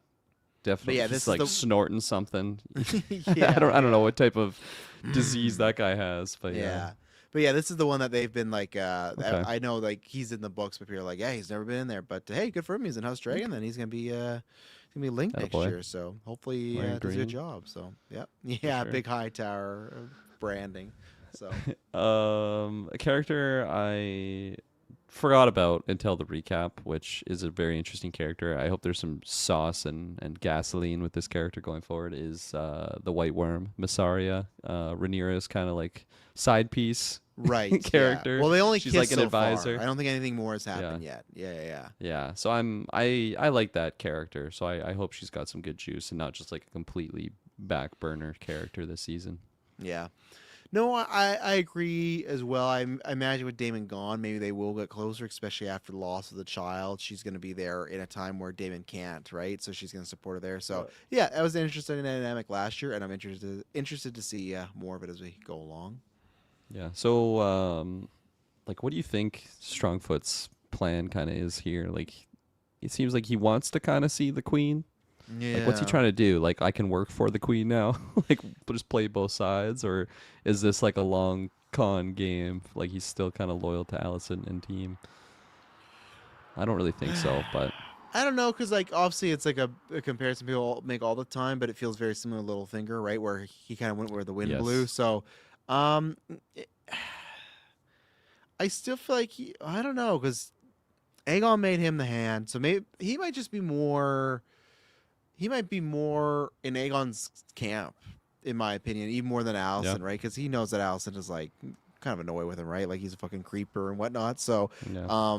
yeah, I think he's just gonna be looking out for what's best for Aegon, even though that doesn't mean he's the king, but still in a power position. Like, first of all, he's looking forward to like looking out for himself the most. So I Yeah. think it is just making sure he's set up, and then after that, have Aegon set up. Great, but I think it is even if it's like, hey, Rhaenyra gets the win, then he'll go on that side. Like, yeah, Fair enough. I was part of the team that made the changeover happen. You know, so. Fair enough. It's gonna be hard for Rhaenyra to not just fucking gut Aegon alive now, Absolutely. right? Like Yeah, when he how do you shows up. That scene too is so funny to me when he's like kneeling. He's like, "Wow, you don't believe who this guy is?" He's like, "This is the king. This is Aegon Targaryen." Like Strongfoot's just totally ratting him out here. He's like, "I don't know what he's talking about." He's like, "Right here, this is his crown." Got his crown. Got his crown right here. Yeah, that was a funny sequence. I mean, they kept their heads for now. Yeah. I think they're gonna take him to the around there at least. Dragonstone. Yeah, not kill him right away. So Cool. All right. Yeah, I think that's all I got really. yeah. Well, that'll be it for House of Dragon for this week, unless something pops up. But that'll be it for that. So yeah, we'll be back next week with episode 2. It won't be boring. There's my ending, so I can edit. Now we go in the Weekly Geek I know. section. I went to a bad ad break for you. Could have just held out for Yep. that. I'm sorry. That's fine. That's fun okay. with that. I'm gonna make you edit it now. No, I'm joking. I'll figure that out.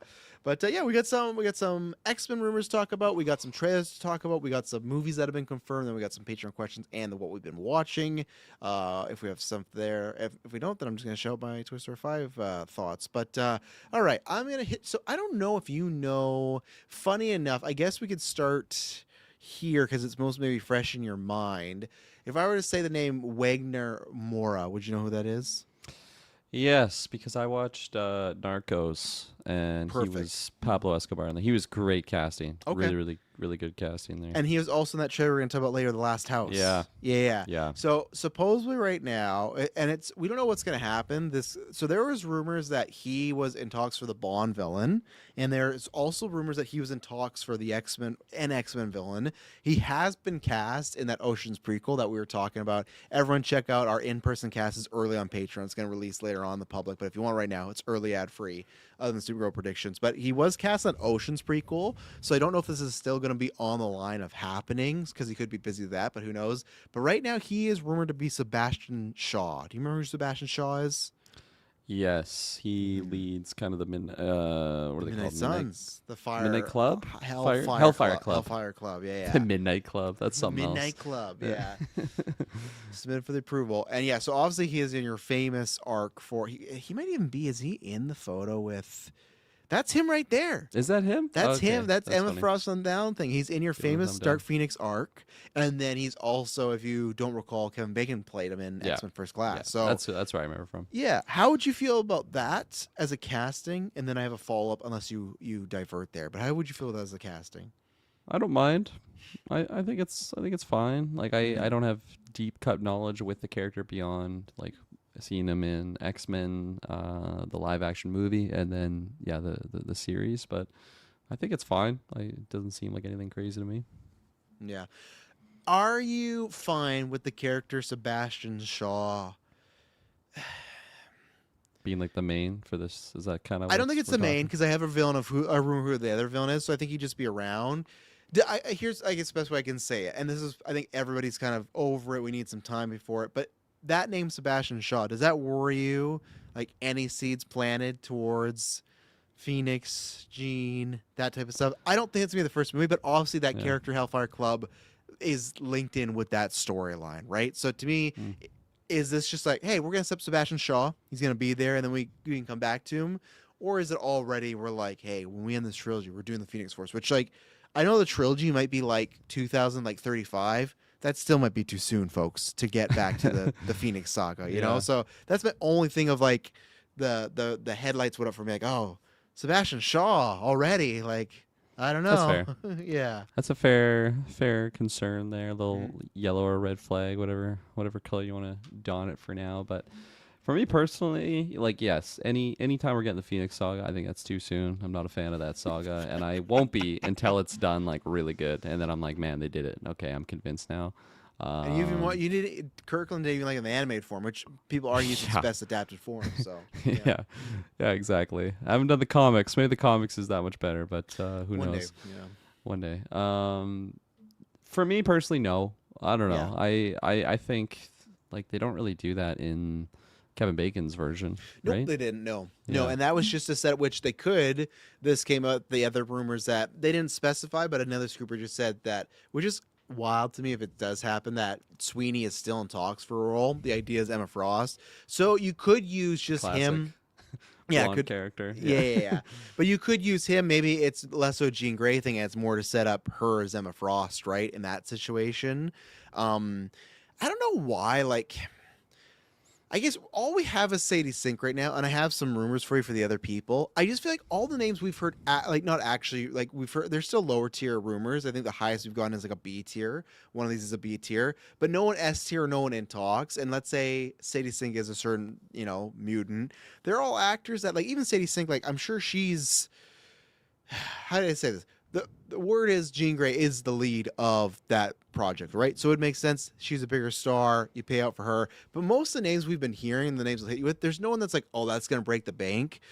I feel like Sweeney is like that's definitely more on the, like, that's on the higher side. So I guess I just thought with this ensemble and the route we've been hearing, they were going to go younger and more like, hey, up and coming actors, where Sweeney's not an upcoming actor. She's established. She's got brand anywhere. I guess if she's like the main villain of the movie, you could justify paying for her, but I just don't think that's how they're going to go for X-Men to lead. I guess she could be a villain, but I don't think she's going to be like one of the main villains. But is that like a saucy rumor? Like it's getting traction? Or it's just always kind of. So it was rumored a couple about. Months ago, in April when we did that cast. I hit you with the BS meter, and that was a C tier rumor that she was being in talks for Emma Frost, and now there's another C tier rumor that she's in talks for a role. They didn't say, but I would assume that. And like you said, it's an easy thing to assume now.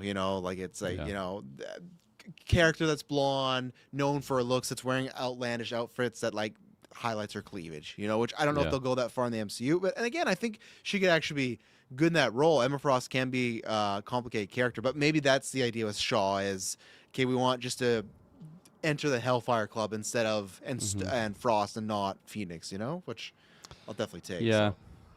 So. Yeah, I mean, I personally would prefer going a different direction.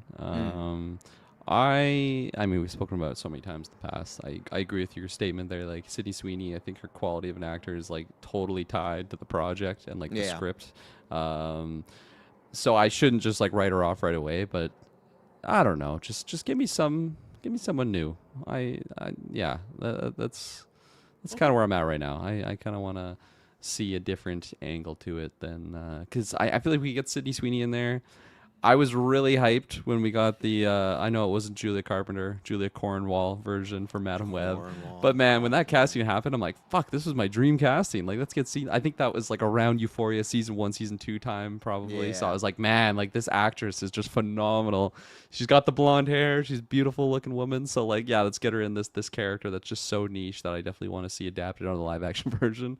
Careful what you wish for, kids, because knowing what I knew now, man, I wish I could just go back and yell at myself for even forcing that into existence. But yeah, I think it could be done absolutely really, really well with Sydney Sweeney, but it's just one of those things where I'm like Doctor Strange here, and I'm seeing like maybe 1 in a million chance that it works out really well. Maybe that's too extreme, but that's just kind of how I feel right now. I feel like there's different avenues to go in that, because like if it's not good, like I think it's gonna be really egregiously bad, and then it'll just be like, oh man, Sydney Sweeney, like why are we doing this? If maybe we're just emphasizing certain aspects of the character, maybe more physical traits versus an interesting dynamic with the character. Which like I don't really have like a lot of thoughts on why it would be going that direction, but I also don't have a lot of like concrete evidence on why I should be thinking otherwise. But as of right now, if I had to choose, I would go a different direction.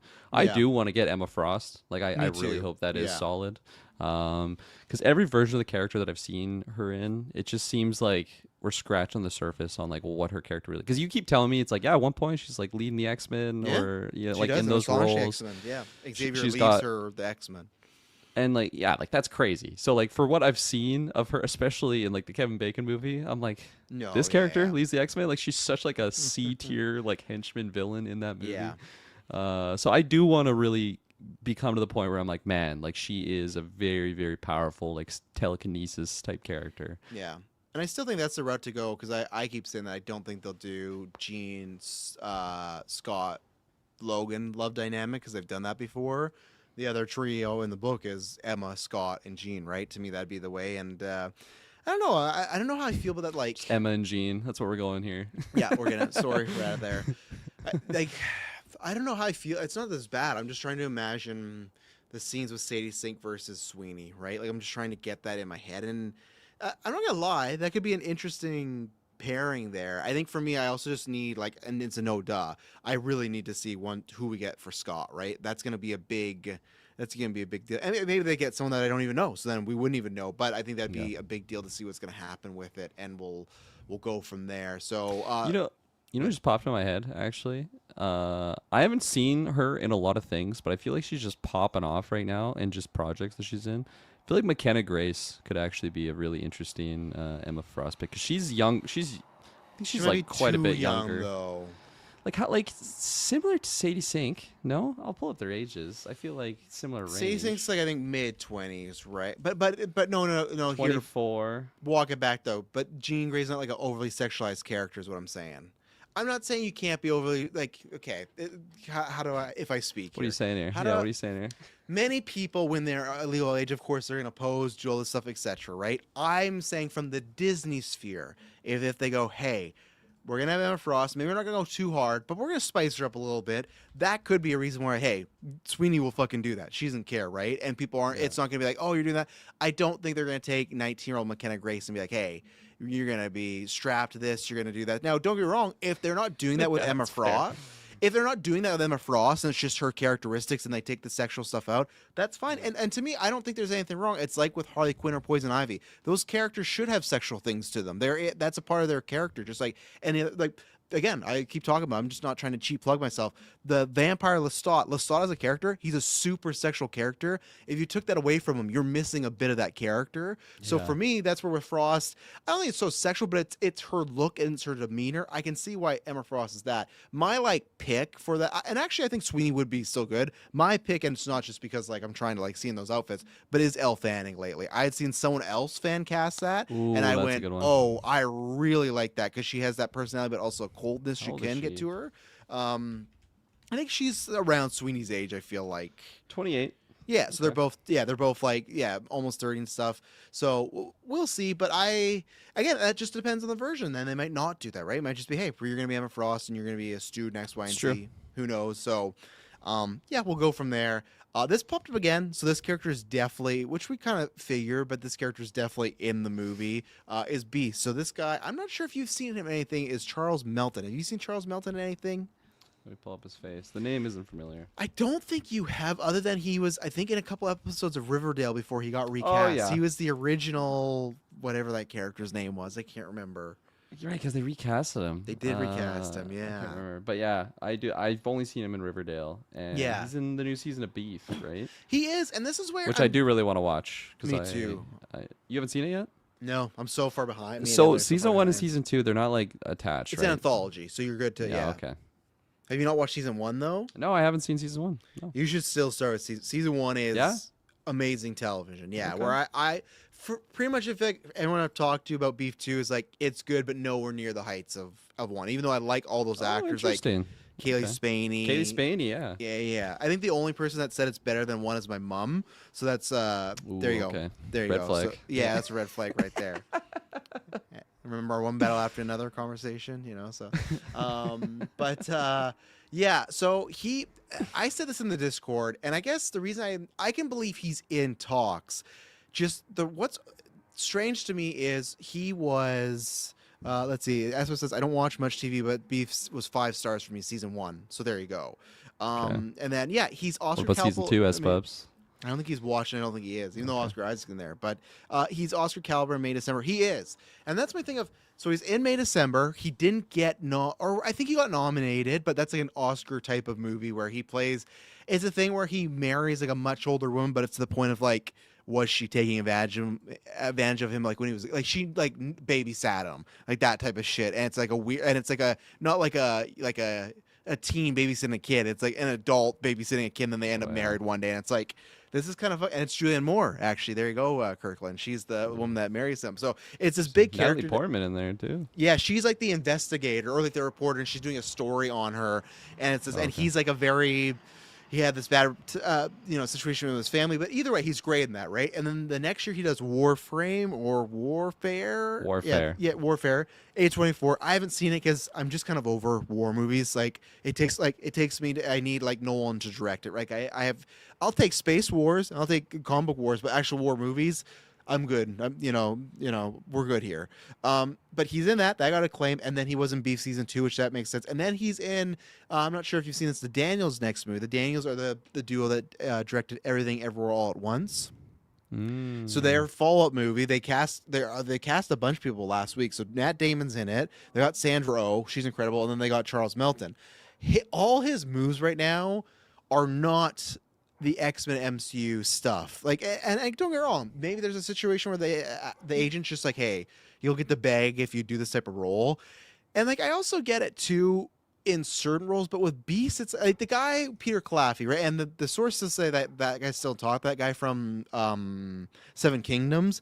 That to me kind of makes sense because like, okay, he's in a hit show, but he's not like a big established actor, right? So him being Beast, I'm like, yeah, that makes sense. This guy, it's like, even if you're a human beast for a while, you're eventually gonna have to like either do the makeup or the CGI suits, and it's like, and that, like, don't get me wrong, like Mark Ruffalo did that as well too. So like but it's just like I think there's like a difference with Hulk versus Beast, even though I love the Beast character. So he would be a great casting. This guy's a great actor. I'm just going to try to tell you, this is not happening.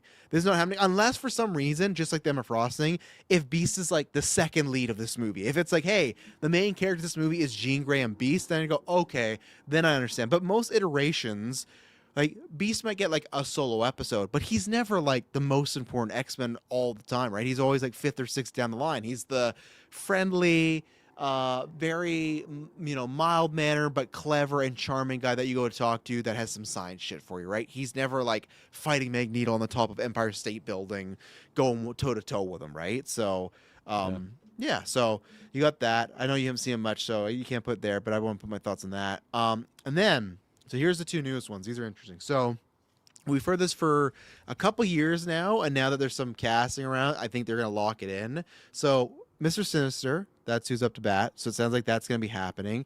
And which does make me curious and also happy, even though he's my favorite Marvel villain.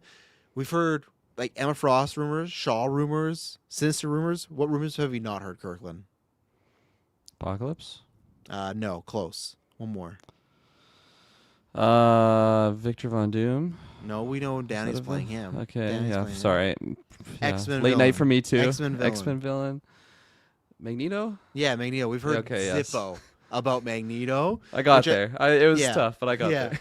Which I think for them, for the first X-Men, is smart to, I would leave Wolverine and Magneto off the board for a bit. Like, make people miss those characters. Yeah. Again, Hugh Jackman's still playing Wolverine currently, and then Ian McKellen's back as Magneto. We're getting those characters, maybe not the new versions of them, but we're getting them in a movie this year in 6 months, right? So, but right now, this rumor, this is C tier, so both these next ones are C tier, so they might not happen, might just be in talks. But the rumor is Josh Hartnett as Mr. Sinister. How do you like that? Oh my God. Is that who I think it is? It's who you think it is, yeah. Big deal in the 2000s. He's making a mini comeback now. He was in Oppenheimer. He's in Trap. Yeah. As Mr. Sinister. Is that what we're going with here? Oh, I think he said in Trap. I'm like, no, he wasn't in that. But yeah, Mr. He was in Trap. You said that, and then but then you said you're like in Trap. You're like as Mr. Sinister. I'm like, no. There's I see. I thought you were telling me his name was Mr. Sinister name in Trap. I'm like, there's no fucking way. He goes Mr. Sinister. Yeah, there you go. The Trap Man himself.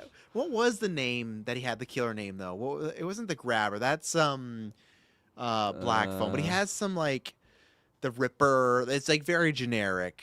sort of term. It's no L&B, but he has something going on there. S. Bubs would remember. I'm sure you'd remember. He'll pop it up. Without searching S. Bubs, can you tell us what his name is? If you can't, The Butcher. Yeah, The like Butcher. that's like the most basic. Like M. Night's like, yeah, I'll come the Butcher. That's a very like class. I mean, you got the Bay Harbor Butcher, right? There's other butchers out there, but yeah, what do we think about that? Is there a Butcher in the Boys? Is that? Yeah, that's his name. It's just Butcher. Yeah. Okay. Yeah. What do How I do you think think about that? it? Mr. Sinister is a character for me that it's like, I don't just see him as like a regular human dude. So like, No. I imagine think there'll he'll be the be voice in the- modulation, Yeah. like the suit and everything. I'm fine with it. I don't have like a hard like hearing. I feel like I don't have a lot of like history with Josh Hartnett. Like I'm looking at his IMDb, it's like, okay, I saw him in Black Hawk Down, but that's like 2001. Like I don't really pull Not a really lot of Mr. stuff from Sinister here. coded performance Yeah, either. you know, he's a seasoned actor. He's been around for a while, so like I think it could be totally fine. I don't know. To me, Are it's the you- Trap. It's the like if Trap didn't happen, because have you seen Trap? No. He's way more comedic and playful in that movie. So because like there's times where, and that's why some people hate it, some people don't. There's a lot of cheese to that movie, like intended cheese, but it's just a question of what's your mileage.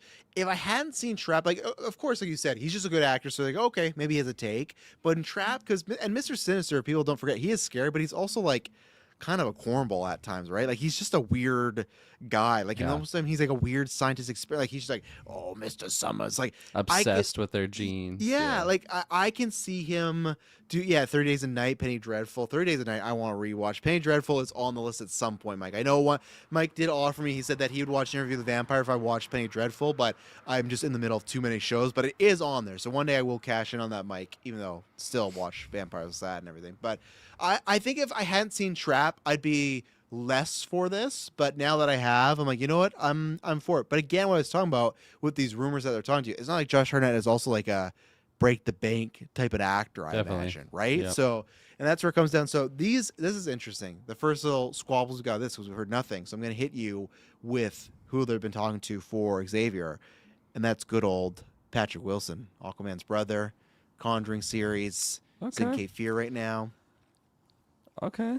Yeah. I mean, it's no Patrick Stewart, but like I don't want that. I don't want to Which like is tough. try and I don't want Yeah. to try and recreate that. So I'm not opposed to it. I at all actually. There you go. S-Bob's really into the Patrick Wilson pick. He says he can see Yep. the bald head. Yeah. I can't really see the bald head right now, but I Search it up. trust I Search it will up. get See if you there. can screen share it. He's got to be Has bald he been somewhere, bald? right? Has he been bald? I don't know. Okay. There'll be AI over there, but Wilson. no, and that's one thing because I saw this online. The recommended was like Patrick Wilson bald spot. Like who's like, come Oh, on, guys, no, let's not do come him on, dirty. leave him Let's not do him alone. dirty. Like yeah, This guy's in yeah. good shape. The guy's almost 60. He's we'll wait till what we've been watching. He's in Cape Fear, phenomenal shape. This guy's in good shape. Yeah, that's Patrick pretty damn Wilson good casting. is 60 years old. I think he's close, right? He's getting there. I think he's like 54, 55. He just looks damn good. He takes care of He himself. does look good. Yeah, 52. Okay. so Okay, not quite I 60. dated him a little higher, but still 52. You know, I saw this image of, like Sean Connery at 31. And you're like, what's going on, brother? Put some sunscreen. It was a on. different 31 back in the 70s. You know. Yeah, a lot of fucking hard stuff. That's for sure. No, it's one of those because I've been thinking about that forever, right? And I think we even did, from Orm to Orm. Xavier. That's a big jump. I liked him in Orm. I liked him as Orm He's too. great. Yeah, he's great. He is easily one of the most underrated, underappreciated actors. He's always good. Now, I'm not saying does Patrick Wilson steal the show and everything. He's in no, but like. You know he's quality. You know he's gonna go up there and get you some points on the board. He's no Jace Valera or Jace Targaryen. He's gonna get you some rebounds. He's gonna get you some steals. He might not win you the game, but Patrick Wilson is the perfect person here. Again, not a huge budget actor name, and that also would tell me that Xavier would have a big role, but maybe not as big as Patrick Stewart did. Maybe in that sense, because I feel like with that role, like I feel like. In the old X-Men, I felt like it was Wolverine then Xavier for like the screen time there, right? Yeah. So maybe that's not the case. They want to put that more on the young X-Men. If people are wondering why would they cast an American, Xavier was not British until Patrick Stewart played him. So that's kind of like a Mandela effect that everyone always casts British dudes. Yeah. That's funny. And that's why again, how it's like why I'm always like, why couldn't you just let Cumberbatch be British when he is Doctor Strange? Like that when he has Christina, when he has Yeah, that going that's on. Like we just did that with Xavier and we accepted it. Oh, okay, he's British. Cool. And we moved on. We didn't yeah. like Xavier, they didn't go stupid be like, Christina. "Yeah, can you put on a Forgot how fake bad that is. accent? Yeah, it's gone better. The first movie it stands out a lot with Cumberbatch, and it's also because like I like Cumberbatch's natural voice as well. He's got a Yeah. cool voice. So just let him He's rock it. Smaug. Yeah, so same thing as Stewart. It's like they weren't like, yeah, let's kill his cool voice, you know? Yeah, it's like it's barely how That's a people good remember point. White Nick Fury. Yeah, that's why it's gonna be, man. If they ever pull that, if we ever get a White Nick Fury, the thumbnails and everybody like doing that type of stuff. But no, Patrick Wilson. It's one of those that I would have never ever thought of it. But the second I saw him, I was like, you know what? That could work really good. Like I could right away just saw that. Now here's like a little bit of nitpick. I know someone's gonna be like, Travis, that's lame. You know, go take a walk, you know, if I speak. But I do wish that I know the DCEU's over. I can't remember. There was something else that happened recently. Someone cast or someone was, oh, and maybe it's even some of the Batman stuff. I like a lot of these actors.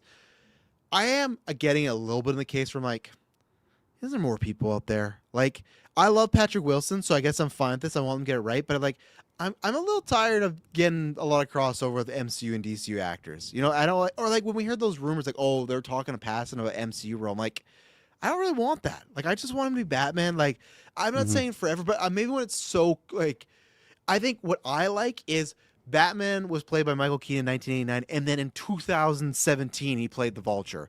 That's what I'm more fine with when there's like been a big break. But when it's not that far, it's like, I don't know. And I know Orman and Xavier are a lot different, so it's fine. I just feel like there's just so many actors. Like there's nobody else out there to like put on here. But Patrick Wilson, I think, would be really, really good. Even like either way, even if he was like actually Magneto, that'd be great too. But I think Xavier, that's one of the best like low key picks when I saw. I'm like, okay, if that is true, I'd be completely fine with this casting because I think you just know you got Yeah. a great Xavier. You got somebody that can do the work. You know.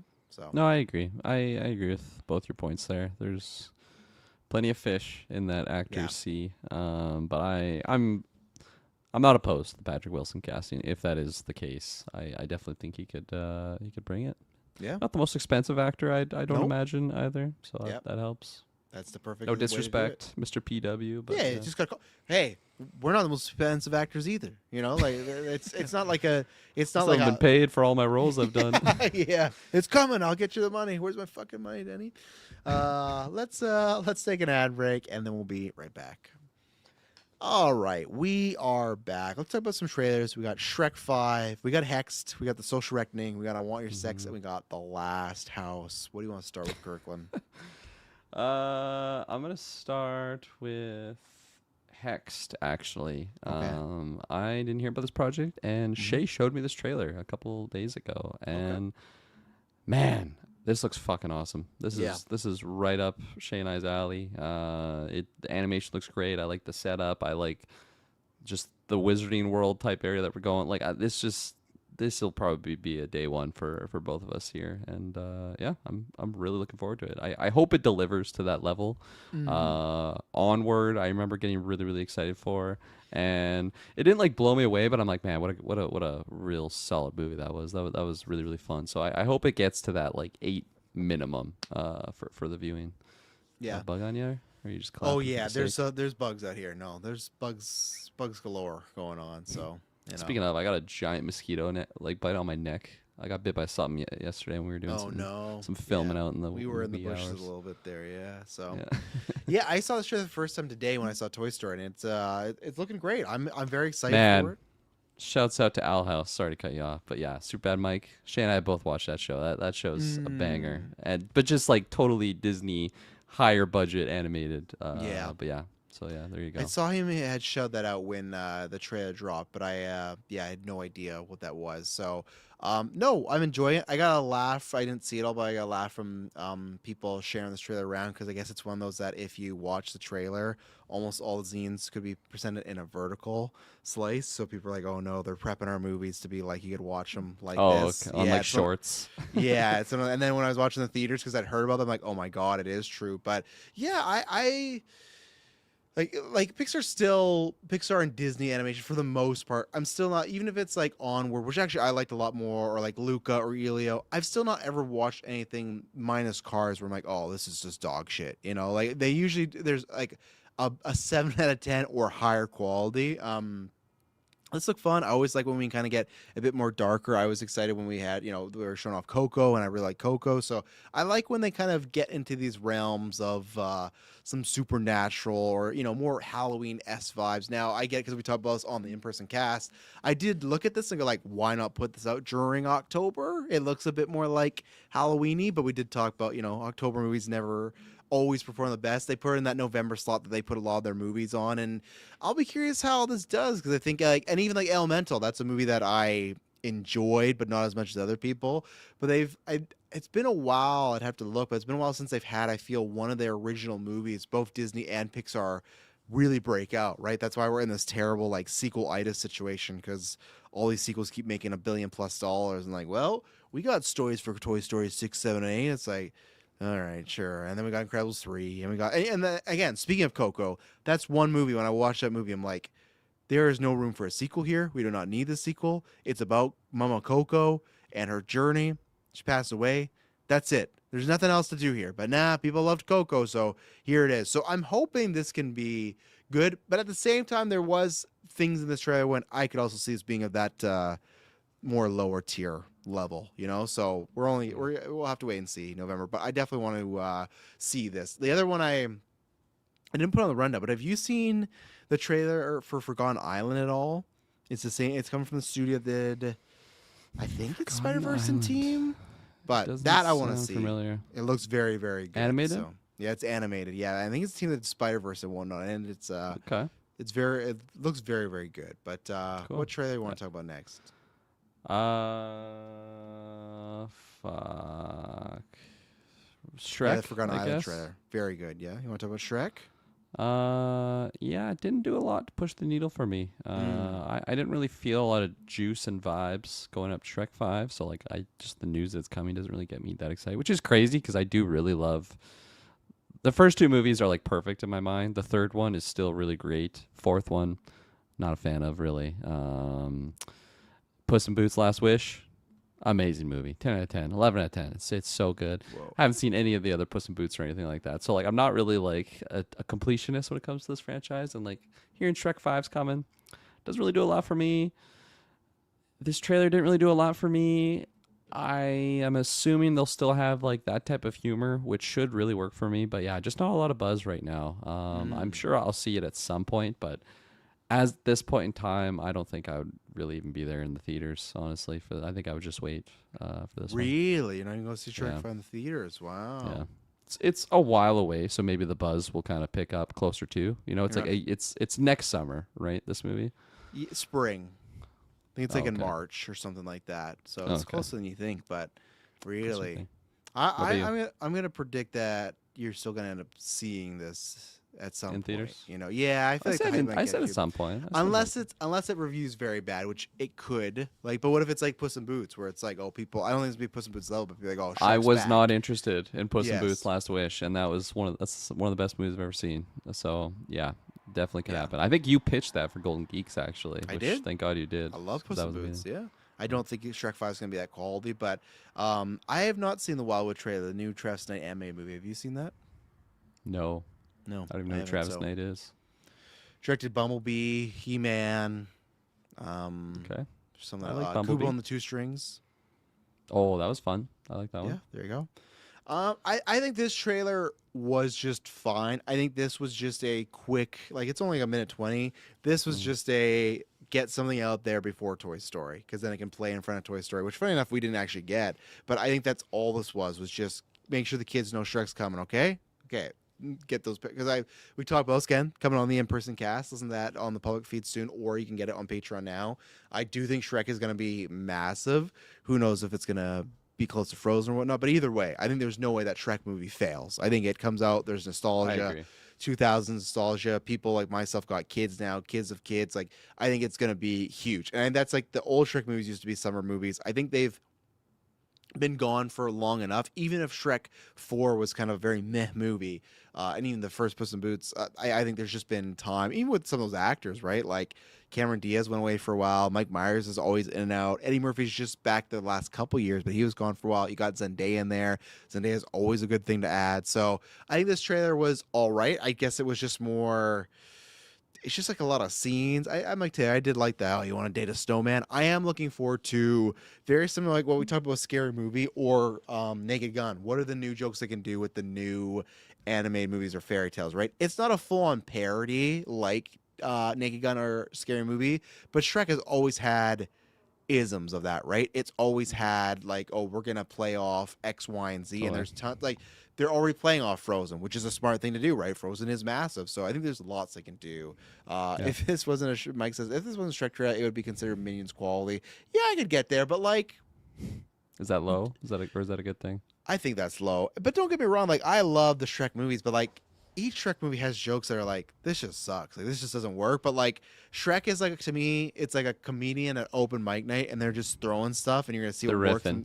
Yeah, it's like Scary Movie was, right? They're just gonna see what works and what doesn't. So that doesn't surprise me. But yeah, it was fine. I'm excited to see maybe more like what the whole story is about. But where to next?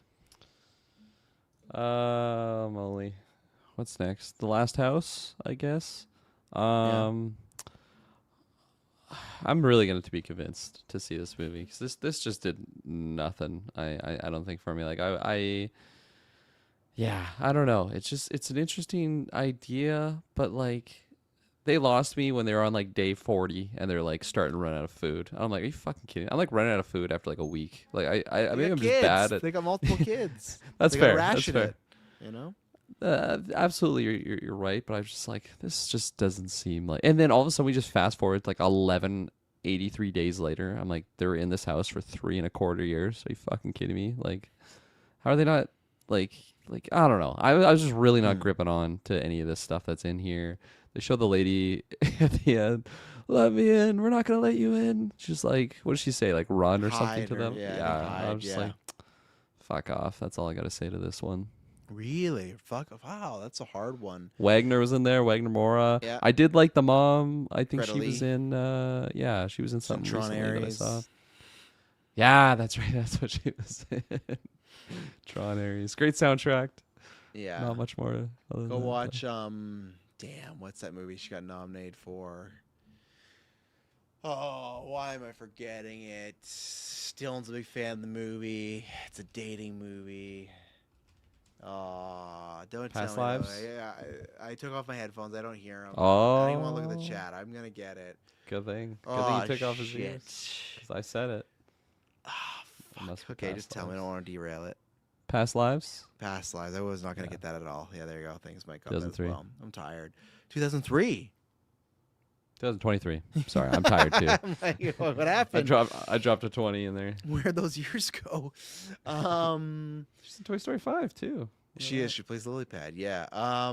Yeah. I guess. Oh, What the intrigued- morning show. That was the other thing that I'd seen her in. I forgot she was in there. Oh, She's you've kind of watched like those one of. seasons. Oh right, no, I guess she's in the early. She's in the early. season. Yeah, she's in the early ones. Yeah. Okay. I gotta catch up. We've been saying that for years. I'm gonna So do catch I, up. One yeah. of these years, I may as well just wait till the show ends and just binge. When the it whole thing at ends, this then we'll point. binge it, yeah. Yeah. Get back to me like, ah, it sucked. But what the fuck were we talking about? What were Last we- House. Last House, Last thank House. you. They got me with the okay, what's going on? You know, it's a mystery box movie, so we'll see what happens. Obviously, the mystery has to be good.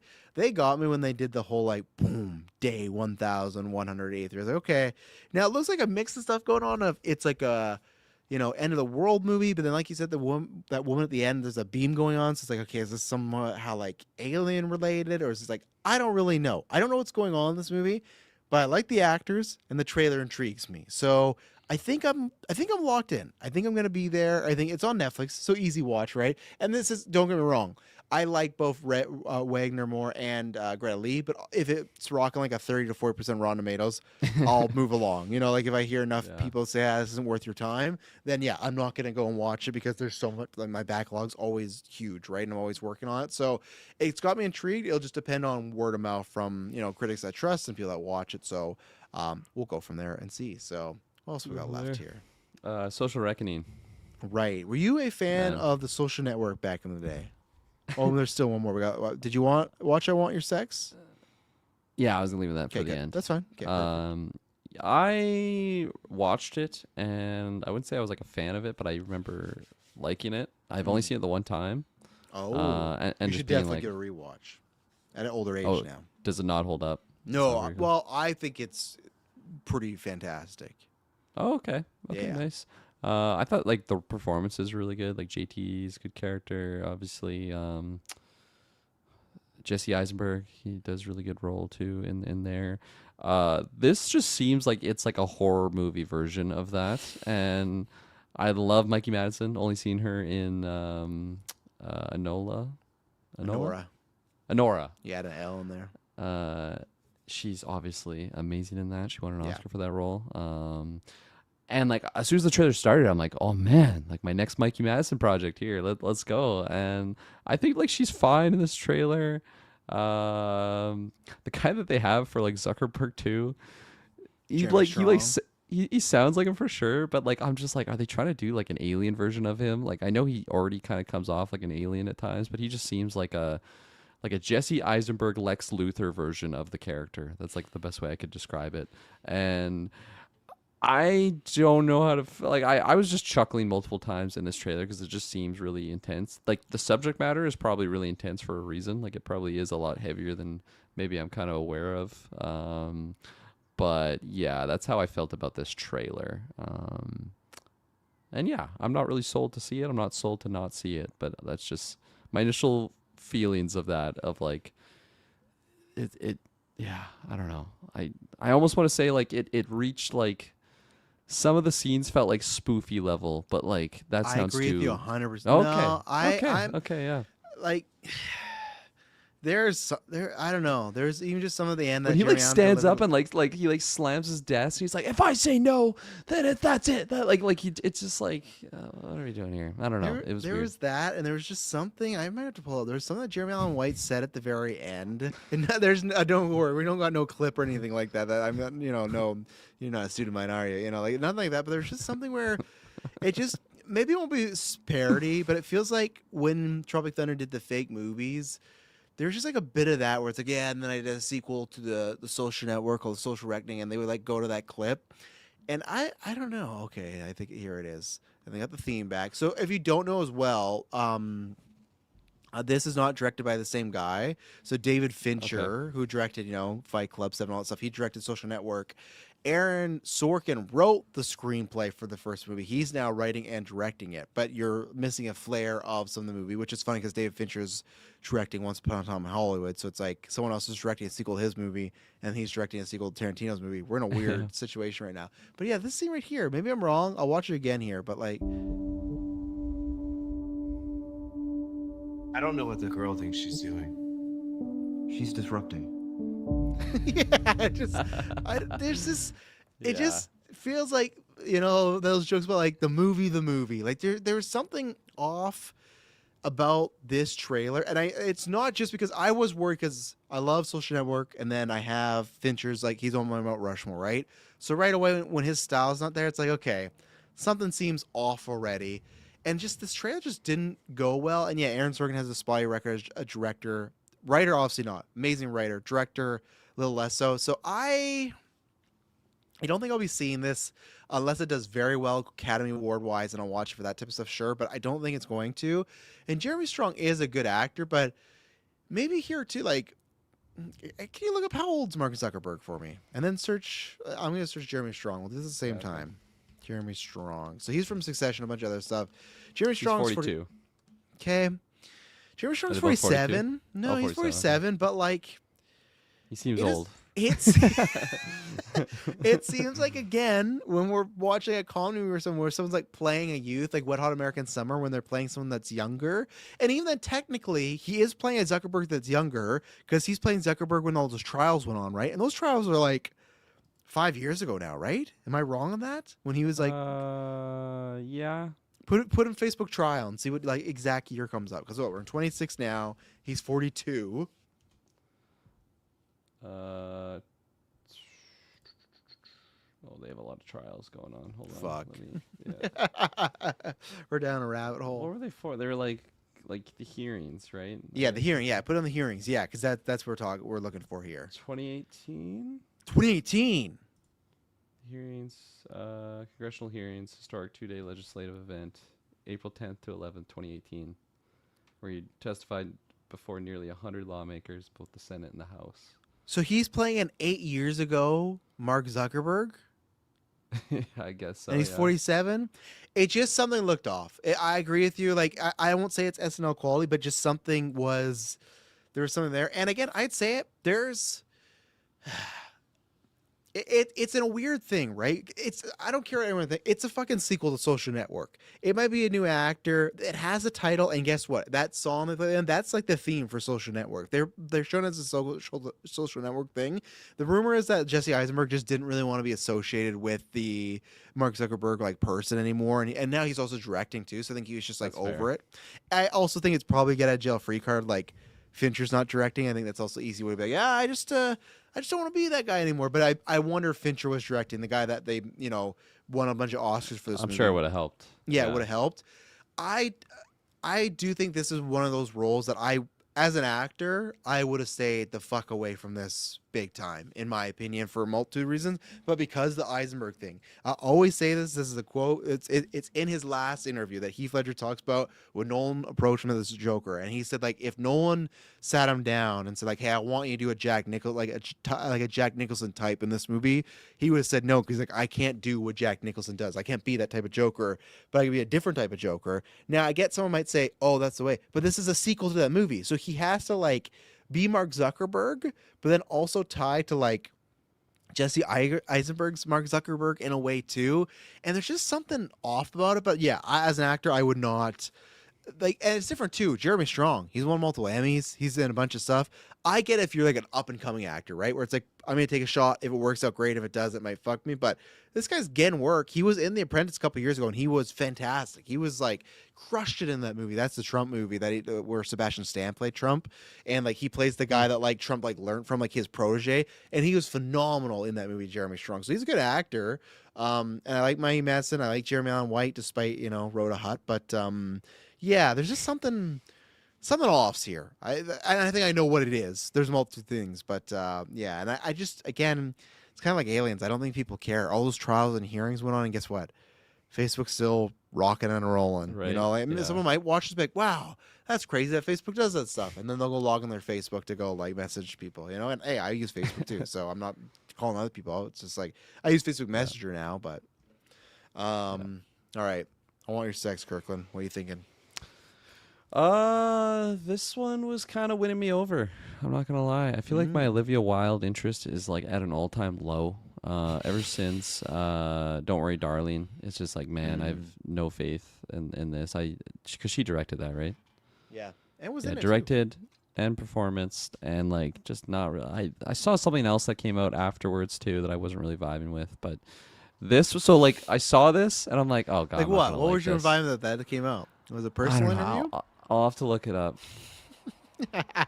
Oh, there was like the life stuff too that kind of left me a little icky, I guess too. But the life stuff.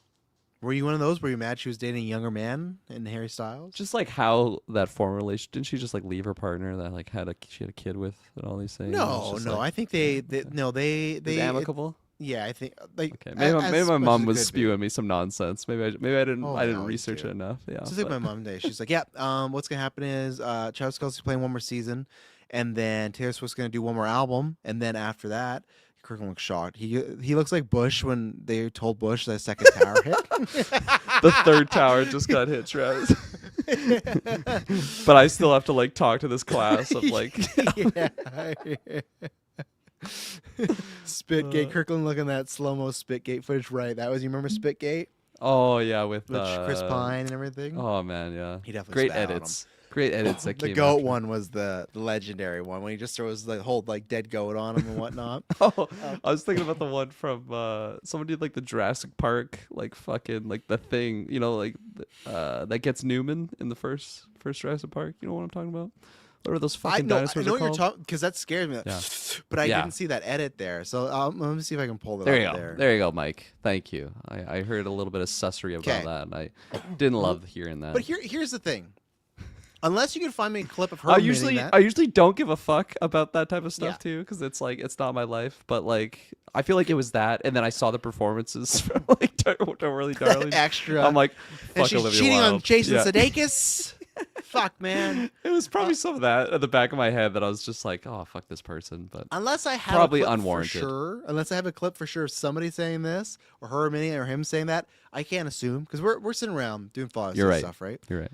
We're doing Father's Day stuff, and then Swift comes on. I don't know how it comes out. I think we're talking about the Toy Story song, right? And like, I have my odd celebrities here and there, but really, I don't care. As things go on, the reason I try not to like care too much about any celebrity's life is because more than often it comes out they just There you fucking go. suck. I Right? trust Pew over anything. So there you go. Don't get me wrong. Have you seen the Miss Flo video? Have you seen the Miss Flo video? I don't know what that is. All right, we're no. taking our first tangent for a second here. Okay, We're yeah. gonna get to the Harry Let's Styles goat deviate. and dinosaurs, then we're gonna get back there. We're talking about this. We're talking about this, and then we're talking about Travis Kelce and stuff. And my mom's like, "Oh well, yeah, I think he's gonna play one more season, and she's gonna do the album, and then they're gonna have kids." I'm like, "You don't know that." And like, I just pretty sure she wants kids. I'm like, the reason I don't like this is because she'll say this around the kids, and I try to be like, kids, grandma does not know this person. These people are fake. Because like we've all been there, and we've been there so much in the past decade, right? Of celebrities we like love and stand by, and then it's like, oh fuck, like, and that's why we don't know these people. We It's do true. not know these people I've at been all. there. 10 years ago or whatever, 15 years ago, when I'm running around my Aaron Rodgers jersey, cut to where we are now, and it's like, I appreciate what happened. I'll always have that year, and I don't sell that jersey. That jersey is special to me because like, he got my team and a lot of the people my Super Bowl thing, right? But then other things that happens, like not my guy, right? So that's why I just try to like not let, and you know, my mom and sister sometimes are a little bad that like don't like it's like, oh yeah, she's gonna do this, like. And then she was defending like the whole MSG and the flights and everything. Yeah, but she does lots of charity stuff. It's like, yeah, that's fine, but it's still fucking weird to get married. Like, I don't know. It's like, and that's fine, but like that has nothing to do with like just because you're donating charity doesn't mean that for me this thing's fucking weird. If it happens, that's just a weird thing to do. And I digress, right? But that's the same thing. We don't know who these people are. Do I get? If I speak vibes from Olivia Wilde, yes, there's something going on there where I don't think I would personally like enjoy this person's company. But you also don't know. You also don't know if he was cheating on her first. You're don't totally know. right. Yes. Yeah, and you don't know if they're already broken up at this point. You don't know, and even in the world, like it all depends. Cheating is definitely shitty, but like that's not anything that I like. I have friends and she said that's not something that I'm like.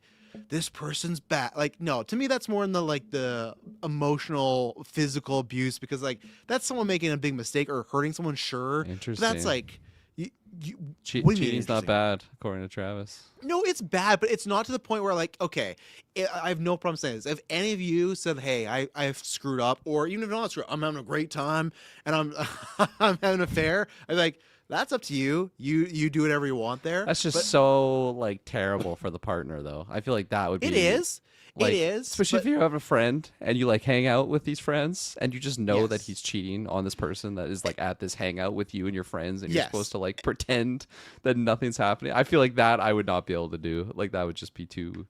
And I've only been in that situation once where it was a situation where we're out and then this guy's with the girl. I'm like, oh, this is not his girl. And I'm playing it Travis cool. just banging this girl. No. No. Yeah, I've been in these situations. Whoa. Couldn't believe it. No. And it's this thing you just kind of have There to you go go. like, Especially with kids in play. There you go. That's worse too. yeah, I definitely get that. It is bad, but it's like you don't know people's lives, right? Like it's the point of like you don't know what if Jason. I'm not even saying physical. What if he was just a fucking asshole? Like what if he just Possible. made her life awful, and then it's like things happen, right? I'm just saying for me, am I the one that if Taylor's like, oh yeah, I got this side Bigfoot supporter on the whatever, and like I'm doing this, I'm not gonna say anything because it's not my business. Am I gonna be like, yeah, I should be doing that? No, I'm talking more in the sense if someone does something and then the right way they're like, oh man, I just completely fucked up. I made this mistake. That is fine with me. If it's any of it like, oh yeah, I completely fucked up and I hit this person, that's like a hey, you know what? I think we're good being friends now. I'm gonna move on, and that's tough because I've talked about this before. There's always should be a path for people to redeem themselves, everything like that. But at the same time, would I want my kids around somebody knowing like, oh yeah, they just smacked their wife or husband? It's like, no, not really. And that's just like a line for me. So that's where like cheating is bad, but there's layers to it. That's where it's like cheating's not gonna be like, oh my god, Olivia Wilde. There's so many people that we love. There's so many people that are celebrities that we love that they're cheating all like there's no fucking way around like the amount of celebrity they are, right? So that's where it's like that's to me a line where it's like, no, I can't go there. I'm like, you're a bad person. But I gotta now find this fucking goat Harry Styles and this dinosaur video. Harry Styles, Chris Pine. I'm gonna put dinosaur and see what happens. So yeah, I'll circle back to kind of what I was leading into then with Olivia Wilde and then the project. So as soon as I saw her, it was like, okay, I'm probably not going to love this. Trailer totally won me over though. This looks colorful of a movie. Her outfits and her character just seem so wild. She reminds me of Maud whatever her name is from Big Lebowski. Like Apatow. I'm like no. What's Maud Apatow? That's her character's name. Like Julianne Moore's character. What's Maud Apatow doing to make you feel like this reminds me of Maud Apatow? Yeah, I know what you mean. Yeah. Yeah. So I this looks fun. This looks like a fun time. Yeah, no, I think it kind of won me over with the trailer. It looks like a wild venture. I can only find the goat so far. I haven't found the dinosaur one yet. You've seen the goat one, right? I haven't, so pull that one up. Maybe I have, but pull it up. I will. I'm gonna have to mute it. The audio on this is super effing loud. I found the dinosaur one. If you need it. Yes, Bub, send that to me. Send it via Twitter. Yeah, that's the easiest one right now. Send it that way, unless it's easier way. So here's the goat one. So if people don't remember, they're at like Cannes or whatnot. Chris Pine sits down, looks like he spat, or Chris Pine's sitting down. Harry Styles sits down, and it looks like he spits on him. But then this is the edit with the. How was it go?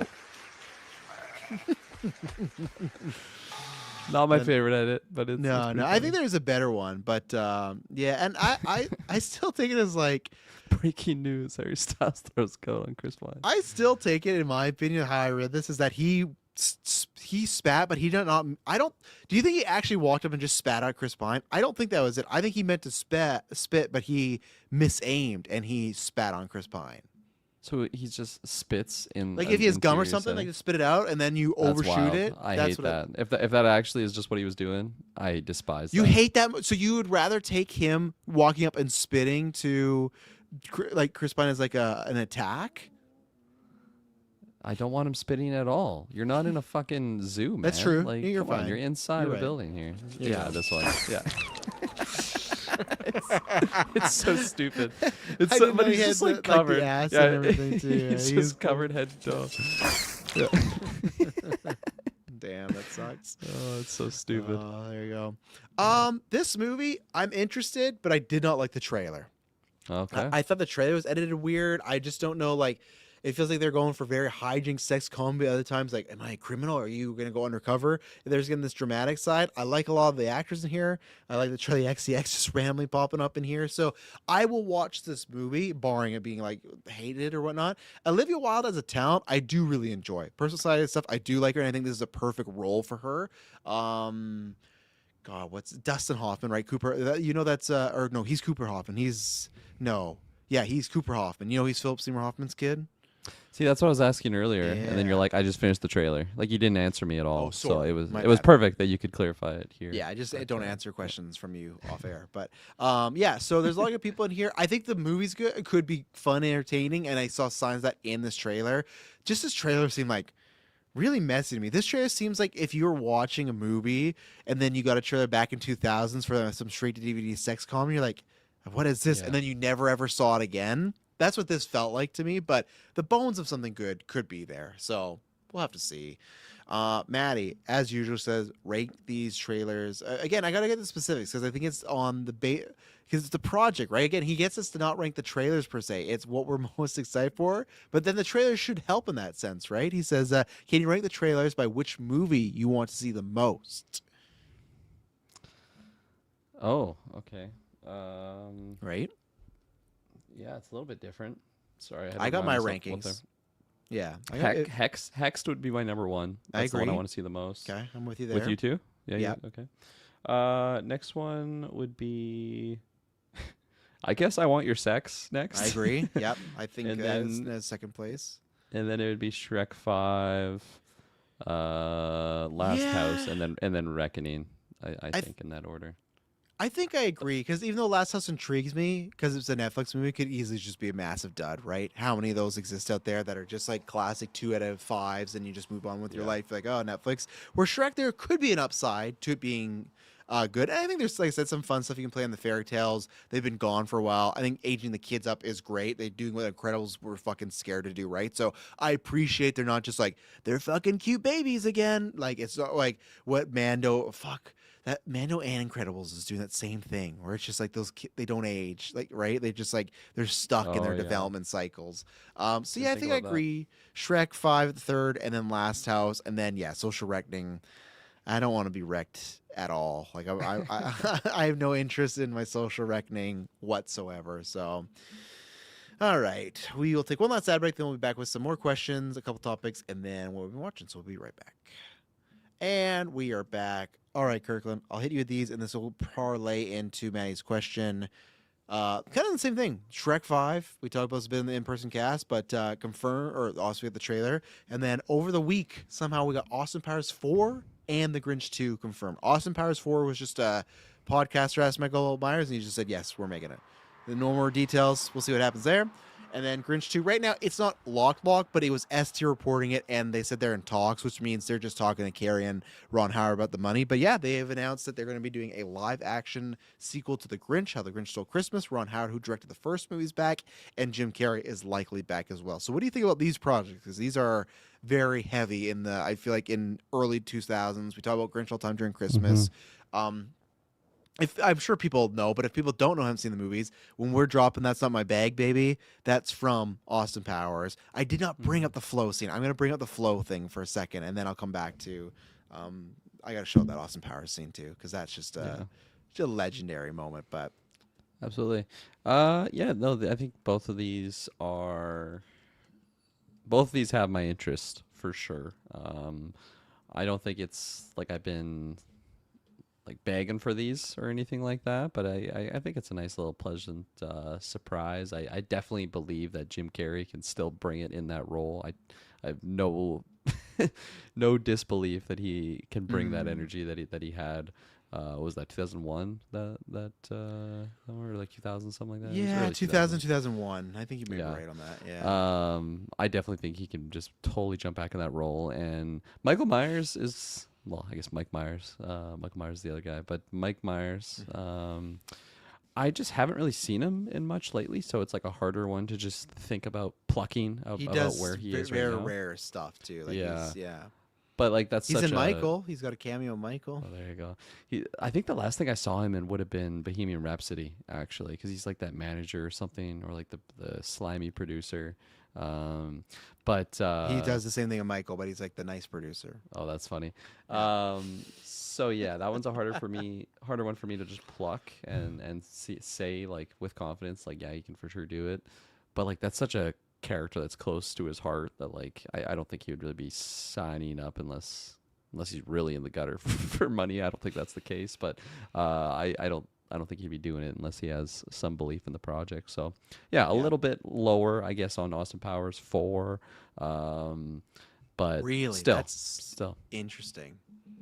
I just feel like the Grinch, no matter what, I would probably see it for sure. Austin Powers. But what do you think has more to me like how the Grinch Stole Christmas. Christmas? That's a one. I know there's other animated movies or books like. To me, that's a one story fucking story. And like, what does he do? Does he fall in that love of Christmas? Do the Who's like start to love Boxing Day? Where Austin That's a Powers, good point, actually. Yeah. you have two hooks. One, all the Craig era Bond movies, they have tons of stuff they can do with that, right? If we can get old retired Austin Powers, like when he's coming out, like the same way of like, imagine how Skyfall opens when he gets shot and he's like gone. If we get that with Mike Myers and Austin Powers, that's one. And two, which I think they would do. Scary Movie did that. Some people think bad, some people think good. But if you have Mike Myers, if you have Austin Powers, you know, are you horny, baby? Shagalicious, like all that sort of stuff. You have that character in 2026 to 2028. What happens to that? Like, there is tons of Yeah. fun, like woke HR meetings. There's so much stuff you can do with that character That's a being good in point, today's actually. age, where it's just like there's potentially lots of good comedy there, right? There's also lots of just easy, shitty, all this sucks type of stuff. But I just feel like there's more potential for Austin Powers than Grinch. Of like, what's he gonna do? Like, what are they gonna do with Grinch 2? What's the hook? Other than Yeah. the hook is just Jim Carrey's back in the He's makeup, gonna be doing his or thing. Yeah. I think he's actually gonna be in a CGI. I think they're gonna do a little makeup, but I think he's gonna just do full dots because he said that before. Like, oh, that's incredible, all the stuff they can do now. So if people are thinking it's gonna be practical, buckle up. I think you're getting a Thanos Smeagol situation going Okay. on. You know. Yeah, okay, you kind of convinced me then. I think I would sway it the other direction. I think I am still interested in both projects, but a little bit more in the Austin Powers realm now. Yeah. And like seeing that with the boys in the theater, I think that would be Oh fun yeah, for when sure. that theme hits. Oh yeah. Yeah, I've never seen an Austin Powers movie in theaters, so that would be a Oh. fun experience for sure. Did you see that there's a place next to Firehouse Subs here called Fat Bastard Burrito?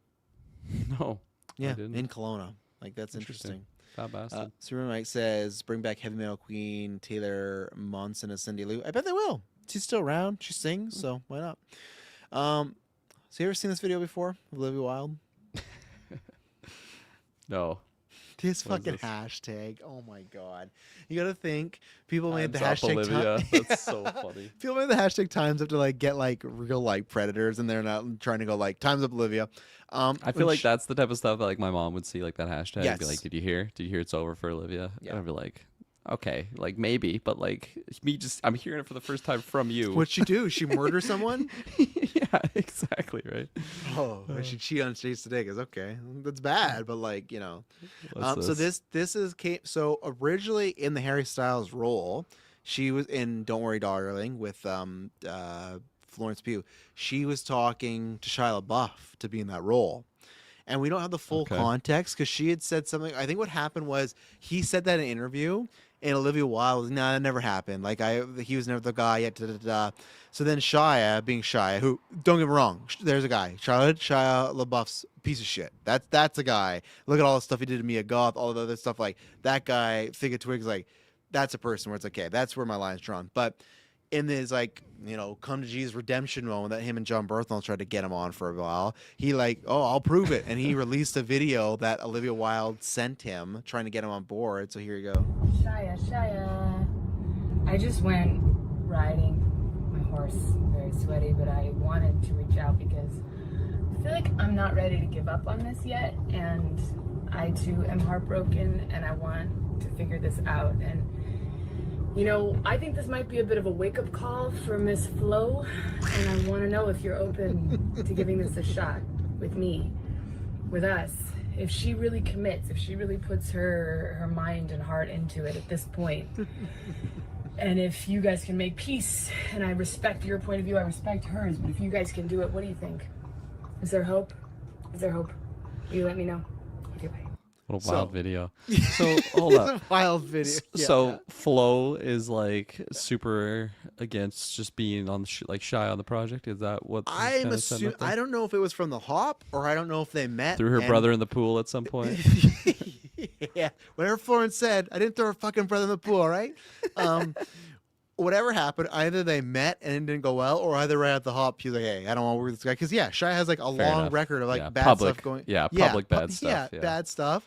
So, and that's where this came out, right? I guarantee you, I'm not going to say dozens, there are hundreds of actors that you love that are doing the same thing, that are being shitty behind people's backs. They're saying the shit. Now, this teaches the actor, don't fucking record this and send this to people, especially someone like Shia LaBeouf, like, like a loose cannon guy, but like, don't record that shit. But yeah, one time, I can't remember where it was, on an Instagram too, Florence Pugh was hanging out with one of her best friends, and he had like a Miss Flo shirt made and was wearing it around with Florence Pugh. So they ran and had jokes with and stuff, but clearly I think all that stuff didn't go down well. But yeah, I think that's why she's trying to like, with I Want Your Sex and that stuff, she's trying to like get a bit of her image going. I know she did like the Call Me Daddy podcast that's very popular, so I think she's trying to like get that going. What was the other? Oh, I think you unplugged. Or maybe I unplugged. Can't hear anything. It's you. Okay, he's looking. Miss Flo. Am I I'll back? get a Miss Flo shirt. Okay, there you go. Okay. You said there was another thing. I am. Austin Powers Blackjack. Oh yes. Okay. One of the all-time greatest comedy scenes. All time. I don't care. And his fucking face reaction too, man. Like I get I haven't seen him in things, but if he can bring this, he's gonna be. Do you mind if I join you? Not at all. Game is blackjack, gentlemen. $10,000 minimum bet. King for you, sir, and a 3 for you. 17. Reading it, can see that. Okay, it's 4. There you go. Oh, good. Hit me. You have 17, sir.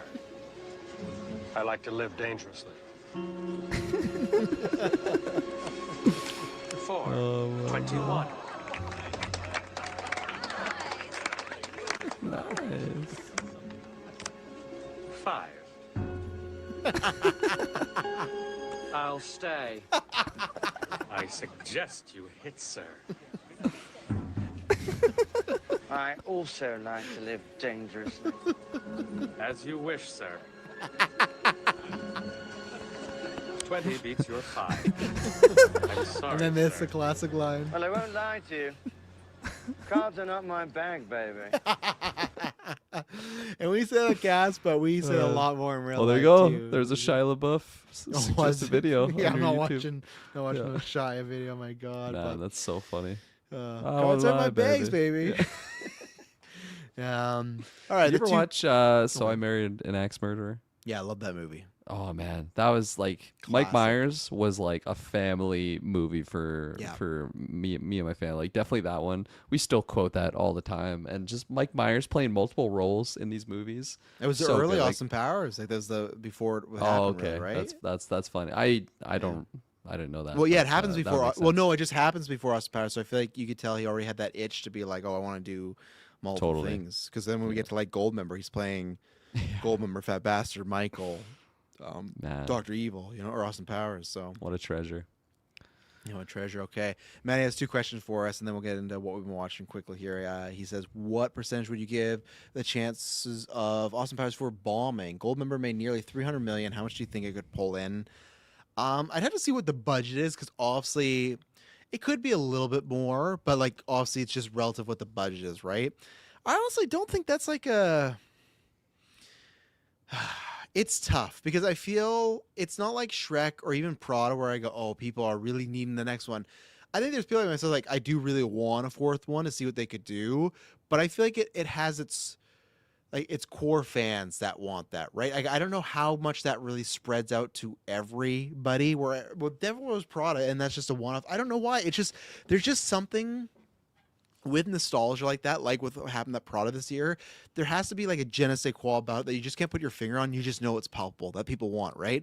Now maybe we get a trailer, we get announcements, and I start seeing more people talk about it. Then I go, okay, sure. Like even then, like, and this is the best example, right? Because we were talking about this with Mike. He put this in the Discord where he's like, I know no one in my lifetime about a scary movie. Where I had multiple people in my lifetime about a scary movie, right? So that's where it all depends where you are. So if Power starts doing the marketing, the trailers, and I hear some hubbub, then I go, okay, maybe there is. I feel like anywhere from like 250 to 300, because I think Scary Movie 6 is going to finish about with 250. I think that's where, because I think there's still nostalgia to get people interested in Austin Powers 4. I just don't know if it would grow like a Prada or even like what I think with Shrek is, right? Like, I don't know if there's like, I'm not going to be like, oh, I got to take my kids to Austin Powers. That's not really the deal there, right? So I think like, yeah, like a 250, 300 is where it's at. Let me see what Goldmember's budget was. But do you think that would bomb, do well? What do you think about it? Obviously, it depends on what the budget would be. I don't think this would be like a big budget project. 63 million back in the day for Goldmember. Yeah, so I think it could be pretty successful. Not Keep it in not that necessarily- realm. Yeah, Be not necessarily fine. blowing the. I don't know what I'm trying to say. The blowing the top off at the box office, but definitely not a bomb. I think if Yeah. anything, it would be like a barely a profit. I think like that's absolute worst case scenario. I think it would do enough. And to I get also think over the that's line. that's a movie too that would really kill it on streaming. I think that's a lot of people that would see them be like, Yeah. hey, I don't need to see it in theaters, but I'll watch it when it's at home.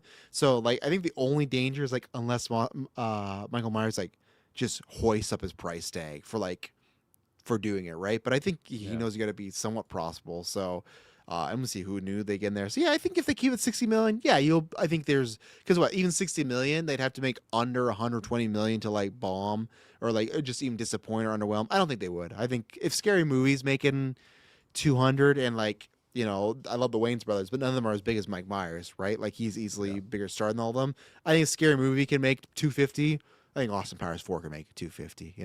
So, and especially it might work for them that there's going to be a new Bond coming. You can really play off that fact and have some fun with there's a new Bond and Right. you're parroting that, right? So, and then he asked if you got free tickets to a sporting event, which sport would you choose to watch live and in person? Can't choose football.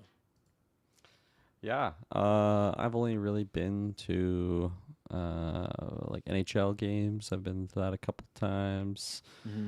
Never been to a football game. I would like to cross that off my list. Obviously, I can't pick that here. My pick would be an NBA game. I'm not like a big basketball guy, but I know enough about the sport. And from what I've heard about friends that have been to NBA games, like they're just really fun to watch because it's just going like nonstop, pretty much. Obviously, there's breaks and breakage in plays, whatnot, timeouts here and there.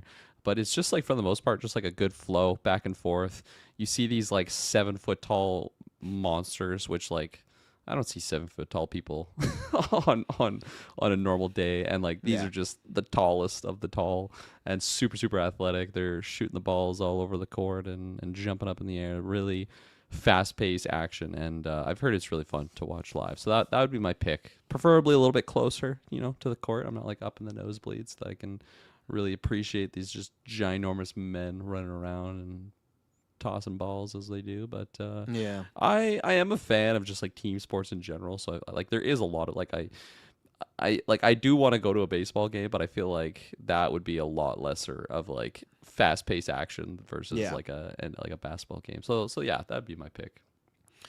Yeah, this is tough because like the honest answer is like I get them and I just sell them, like that, because there's not really like if it's not football, there's nothing. Like I've seen baseball live and I enjoyed that because Emily's like a fan of baseball and she like we went to a Jays game, so like I enjoyed that. That was fun. I think any sport for the most part you go live is always better, right? Like I don't like watching baseball on TV. Basketball, I can enjoy, but let's be honest, a lot of times it just comes down to those that last minute, because it's just a bunch of back and forth, and there's some impressive athleticism. But I think I like sports where the goal is like not that it doesn't mean something in basketball, but it's like that, or it's a big moment where it happens, where it's not like basket, score. Like that's with baseball, sometimes with golf, It could be with any sport, really. But no, when you get a hockey, if it's like if they're going back and forth in football, it comes down to last play. No, I know, but like it like you're not getting a touchdown every 5 seconds, where you could be getting a basket in basketball every 5 seconds. That's what I mean. I like the build up to that. So I don't know, probably like I'm not even a big hockey guy, but maybe just that for that type of feel. I would have said UFC back in the day, but I don't like the crowds that are going there. Freedom 350. Yeah. I'm not. I don't feel like I would associate with anybody there. I'd like to see a fight because like I think that could be a fun environment. That's also the same thing of like you're there, match ends earlier, there's a boring match, of course that sucks too. But I think like older UFC, yeah, I'd love to be that there, but I'm not going to that crowd at all now. I got zero interest in supporting that, even if they're free tickets. So yeah, and I was just trying to think if there's anything like weird, like yeah, I don't know if there's anything out there, like maybe soccer. I don't know, but you probably never heard of the sport, but it's probably not even called this, but Aussie rules football. It's like an Australian footy game. I think that's what they call it. It's kind of like football, and it's kind of like rugby, but like I'm pretty sure you can just fucking deck people at any point. In hockey, like you can't just interfere with people. Like if you hit someone, they're on the puck. But in Aussie rule football, you can just fucking clothesline people like that are not even paying attention.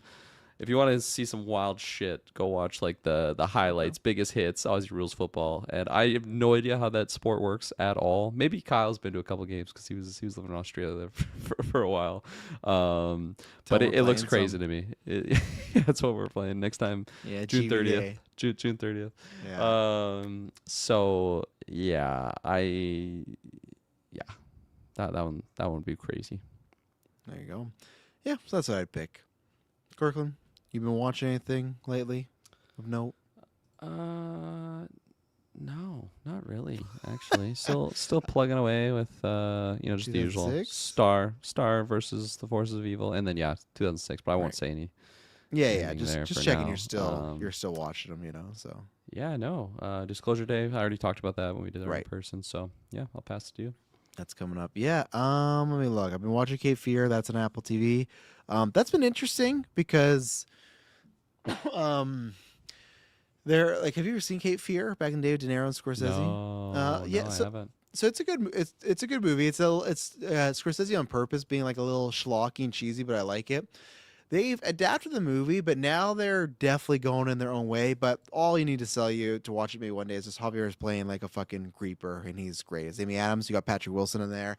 But that's what's interesting is it's very similar to the movie, but then a lot different at the same time. Like the tone is, but then the plot stuff's different because they're very much updating it for present day. So I'm enjoying it so far. I haven't watched the newest episode, but so far I'm enjoying it. It's just I thought they were gonna go almost like 1-to-1 for the movie, and they haven't. That's not negative. I just was like, I'm trying to change my expectations, so you got that. Watch Forbidden Fruits.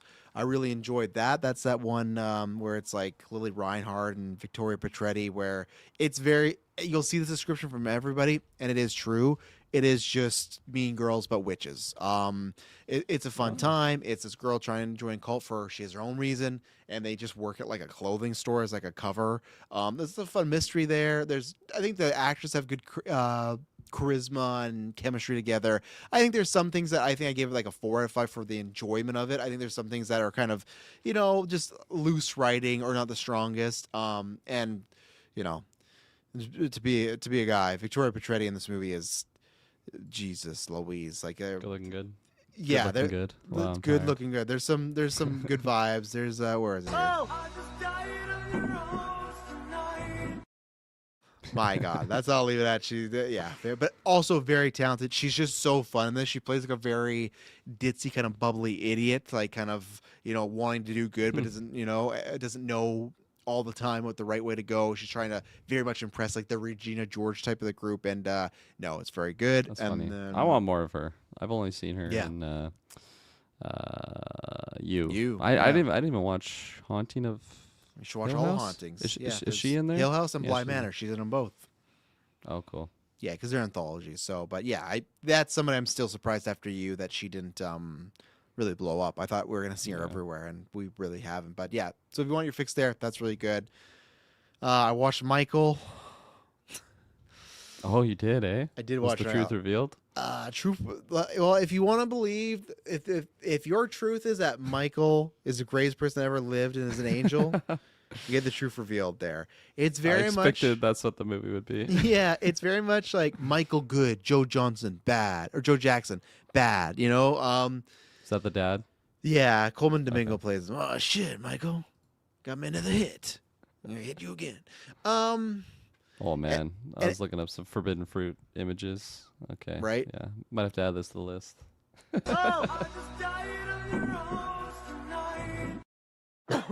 Chills. Because I'm a stud. I'm ballsy. I don't take no shit from anyone.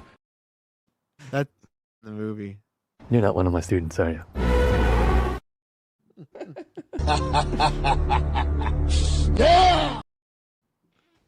You know how long I've been waiting for this? Woo, I'm about to make a name for myself here. Oh, no. Holy shit, I'm gonna come.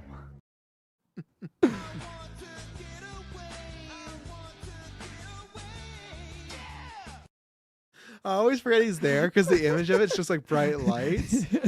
But yeah, no, that's like a Helena of Troy, fight for. If they're Yeah, if there they're like, you oh, go. that's the person that's a Helena of Troy you got to fight for. Here's me.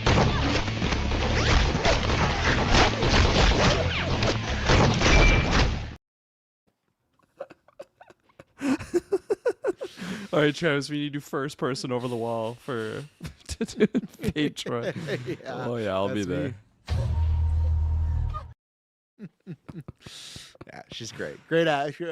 Aside, I think she's one of the best. I put her on. She lost right away. But I put her on the Trash Told You Best Actress list of the generation. I thought she deserved a slot. I think she's fantastic. Nice. But You want to ride on that my happened. wing, Crystal? I forgot we had that. Goddamn. But yeah, what Michael said there, propaganda for Michael. What Mike said. Yeah, it is that. But of course, if it was the court drama, this drama, would that be making $1 billion? No, it's a feel good. It's just literally if you got a greatest hits album, that's what this is. Okay. Have you ever watched Dewey Cox? Is that the one with John C. Reilly? Yes, I have seen that. It is that, Fucking- but the serious version. Like it Aw, feels like a parody movie. There's just something off about it. It feels like it's a fake. It feels like an AI movie at times. They introduce so many plot threads. Nothing really ever gets resolved. Michael is just pure angel. I don't know, and this is what I mean. Not even like I'm not saying to get into that stuff. That's fine. Just like he's just like everything's fine. And my favorite part about the movie though, Kirkland, is every time. I'm paraphrasing, but they'll just be like, "Oh, well, that's bad," and he'll be like, "Bad," and then he'll like look kind of in the camera's direction, and be like, and he'll smile, and then like the iconic moment happens, then he'll be like, "Man, Oh man. that's a nice red jacket. It is a nice red jacket," and he smiles, and they cut to the set of Thriller. Every time the iconic thing is about to happen, the Michael character smiles like he just knows like. This is gonna be one of the greatest things of all time, and I'm gonna do that. And it's just like it's just comedic, and I can't recommend it for anybody. I watched because I was curious. I am for the music. I am a Michael Jackson fan. Obviously, check out the TikToks. Me and Kirkland will get into the debate again. Yeah, he solves gang violence. He does. He's an angel. Like I said, Michael's an angel. We'll get into the Jackson Swift debate because that TikTok thing went on for ages. There's, like I said, a 36 reply thread of people just arguing each other. So we'll get back there. But for me personally, just charisma and music side, I think he is the greatest performer of all time. I was curious to see how this went, the movie wise, and yeah, it's just very much a puff piece. It's definitely not worth your time. And then so stay away from that. And then I saw Toy Story 5 today, Kirkland, and Yeah. much like what were you gonna say? You're in. Taylor wasn't super hot on it. I'm curious how you felt. Yeah, I'm not super hot on it either. It's very much like what I was worried about, where I think it's just going to be a law of diminishing returns, where no way where it ever says it's a bad movie. There's enjoyable stuff here. There's some great character moments. The last movie made Buzz a fucking idiot, and this movie didn't do that. I was very happy about that. There's like a fun subplot with him and Jesse that I've been waiting for them to pay off for decades, and they do that, which is great. So there's some stuff in here like, I really enjoyed those moments, or this little arc there. But lots of it's just the way I described this to Emily, because we were talking in the theater because we have all the kids between us, and she's like, I really like that. And I like just looked at her, I went like, I pointed down and like made it like bottom. And she's like, what? I'm like, yeah, bottom by a mile. And this comes from a guy that did not love 4, but here's the best way I put it, where I still understood the reasoning of Toy Story 1 to 3, that's a trilogy, right? And even though I still think 4 and 5 are for money, their 4 pitch was like, well, in Toy Story 3, that was the end of Andy's story. Toy Story 4, this is the end of Woody's story. Now, do I think that's word salad bullshit? Sure. But I get that. Okay. I get that. You want to give Woody's happy ending. And like for Kirkland, you're not seeing the movie, but like Woody does get a happy ending. It's finally comes around like, it's about like, what is a Woody's life if it's not looking out for a kid and it's looking out for himself, right? So it's like, okay, that is a good question to ponder. And what I'd say is the 4 are a set. Clearly the 4th one is below them, but the 4th one still feels like in that realm of those movies. It just feels like clearly there's more issues with the 4th one, and that's nestled 4th. Where this feels like DLC to a game, where it just feels like it's a little bit more, but this is what we got. The way I described to Emily is this feels like, and Espos will get this in the chat, when one of your favorite wrestlers is just washed. They're just cooked, where they're there. They can play the greatest hits. They can hit a couple of same moves. They might every once in a while get in a good match, but they can never give you a great match ever again, right? Or they need like a younger talent. And the jokes in here, for me, were not really hitting. And even for the audience, too, my audience was super quiet. One thing, this is not confirmation bias, I'm just talking about my experience. The person that got the most jokes laughed was Woody. And that where I was like, yeah, people just fucking love Woody. And like Tara said, Woody does not even need to be in this movie. Other than I like his jokes and the stuff that's good, he's just there to like have some shucks with Buzz, and that's about it. So you got that going on. And minor spoilers for the arc of Jesse. But Kirkland, we're doing arcs, and this is where it's a wrestler thing. We're doing arcs that we already did in 2 and 3. this movie ends. So jump if you've not seen it, jump ahead. And this is not going to impact your viewing of it, Kirkland, if you ever watch it. It's just where Jesse goes, you know what? Kids do grow up, and it's going to be it hurts when they leave us, but it's about the time we have with them in the moment. We learned that in Toy Story 2. We learned that in Toy Story 3, and we're learning it again in Toy Story 5, because Toy Story 4 wasn't about the kids in that sense. So it's just like, it feels like we're getting to that point where I've seen this movie before. I've seen this sequence before. And even then, they do like a whole, it's not falling, or it's not flying, it's falling with style or something. They're riffing on the old lines, and it's just where I go, okay. And again, maybe there's times where I go, like, I can take to phobing, I'm something assigned to myself. It all depends, but in this movie, it just felt like we got nothing.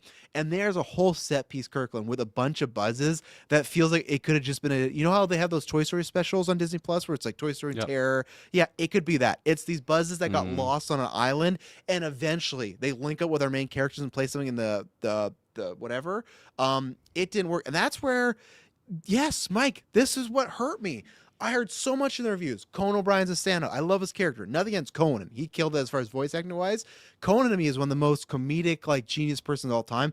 I did not like he's like a potty training toy. It just didn't work for me. The humor didn't work. None of it worked. So for me, like, I saw your score of 4.5 out of 5. I think you're being generous. I'd give this like a 3.5, like 6.5 out of 10. I think now, like I said before, I understood going back to make more. I thought it was a money grab, but that still was a better version of a money grab. I was like, okay, I could have seen a great movie here. We just kind of missed it. This, I don't really see the bones of a great movie. I see great moments and some great stuff, but yeah, and also the I get it, but like the actor they got to replace Don Rickles for Mr. Potato Head, there's nothing worse when the characters speak now. They do not sound like Mr. Potato Head at all. It's like at that point, just go, if they say, hey, what happened to Mr. Potato Head? You say, hey, Don Rickles, legendary comedian, he passed away.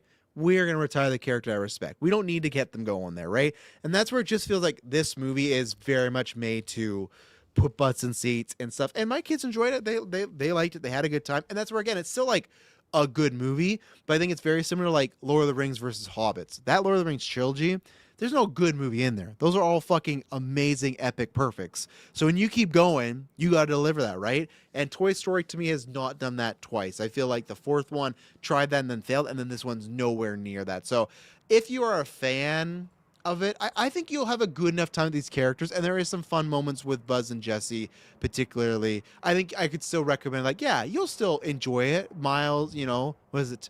Mileage varies for, the driver, but and the text message was well done for me. Oh, the text, yeah, I guess. I don't think they went hard enough of tech being bad for kids, because then it's still like, tech can still be good, which it's fine, but it felt like it was a very easy resolution. But the idea of it is, yeah, kids are on screen too much. Absolutely. Yeah, there is a good message there. So that's where, like you said in the Discord, where it's better than a lot of other anime movies. It is. Absolutely. It's just when it's in the pantheon of Toy Story movies, it's like, do we need any more? We don't, but we're going to get some. It had the second biggest animation opening weekend of all time. It's just behind Incredibles. It's killing it, making a bunch of money. So, and I'm the problem there, but at the same time, I don't consider myself the problem, because today was about, we went out, got some popcorn, watched a movie, and I had a good time with the kids. That's all that matters. After Toy Story, once they announced Toy Story 5, I knew I was cooked. I was like, okay, we're past that point where we're just doing this now. We're just finding new reasons for the toys to get back together. I wish Lightyear was a hit and we could have got more of the Lightyear movies and the Woody as a cowboy. Like, that's what I was really hoping. We go down that route of, oh, let's like explore the worlds of these toys together, but like in the fantasy world, right? But now, or even then, like, you couldn't hire me. My idea for the next Toy Story would be like a new kid, new toys. Like, all find the next, like, yeah. How fucking Tom Hanks and Woody Allen? No, fuck no. Woody Allen. We got a new toy this year. Yeah. You know what? I can't hit that Ruffalo gif. I can't hit that right now. Tim Allen got to end the Bonnie trilogy. Yeah, they will. But like I'm saying before, like after Toy Story 4, what I would have done is when you get these photos now of Tim Allen, Tom Hanks, like, oh, we were 30 when we did the first movie. Here we are at 60, 70. Find the next generation of that. Find your next Tim Allen, Tom Hanks that are going to be like, here's your new Woody and Buzz. Not actually Woody and Buzz, but like, I don't know, Dingy and Buster, you know, like whatever you want to call these toys. Like that's what I'd say. But I think Lightyear's scared the ever living shit out of them, and they'll never do that because you know they want the gang back together. So I know. I think it was they did some interview, and Tom Hanks and Tim Allen were like, yeah, you know, Woody and Buzz, that's us. You can't do without us. You know, like there's no us without them, and them without us. It's like, all right, brother, let's see how when you pass away, and let's see how quickly Disney and Pixar is like, yeah, there is no Woody and Buzz without them, or is there? You know, or at that point they'll be using AI and they'll be fine. So, yeah. There you go. That's what we've been watching. Nice. That's it. So because these are going to be releasing public feeds soon. Newscasts. I don't think we got one next week. This week is Supergirl, and then next week. We got X-Men 97. That'll be our next newscast and stuff. So there you go. So that is it. Hope everyone enjoyed this episode. We'll be back. We got SideQuest this week with the Smash Draft. We got some Patreon stuff recording. We got Supergirl and other stuff releasing. And I promise when you hear from us next, it will not be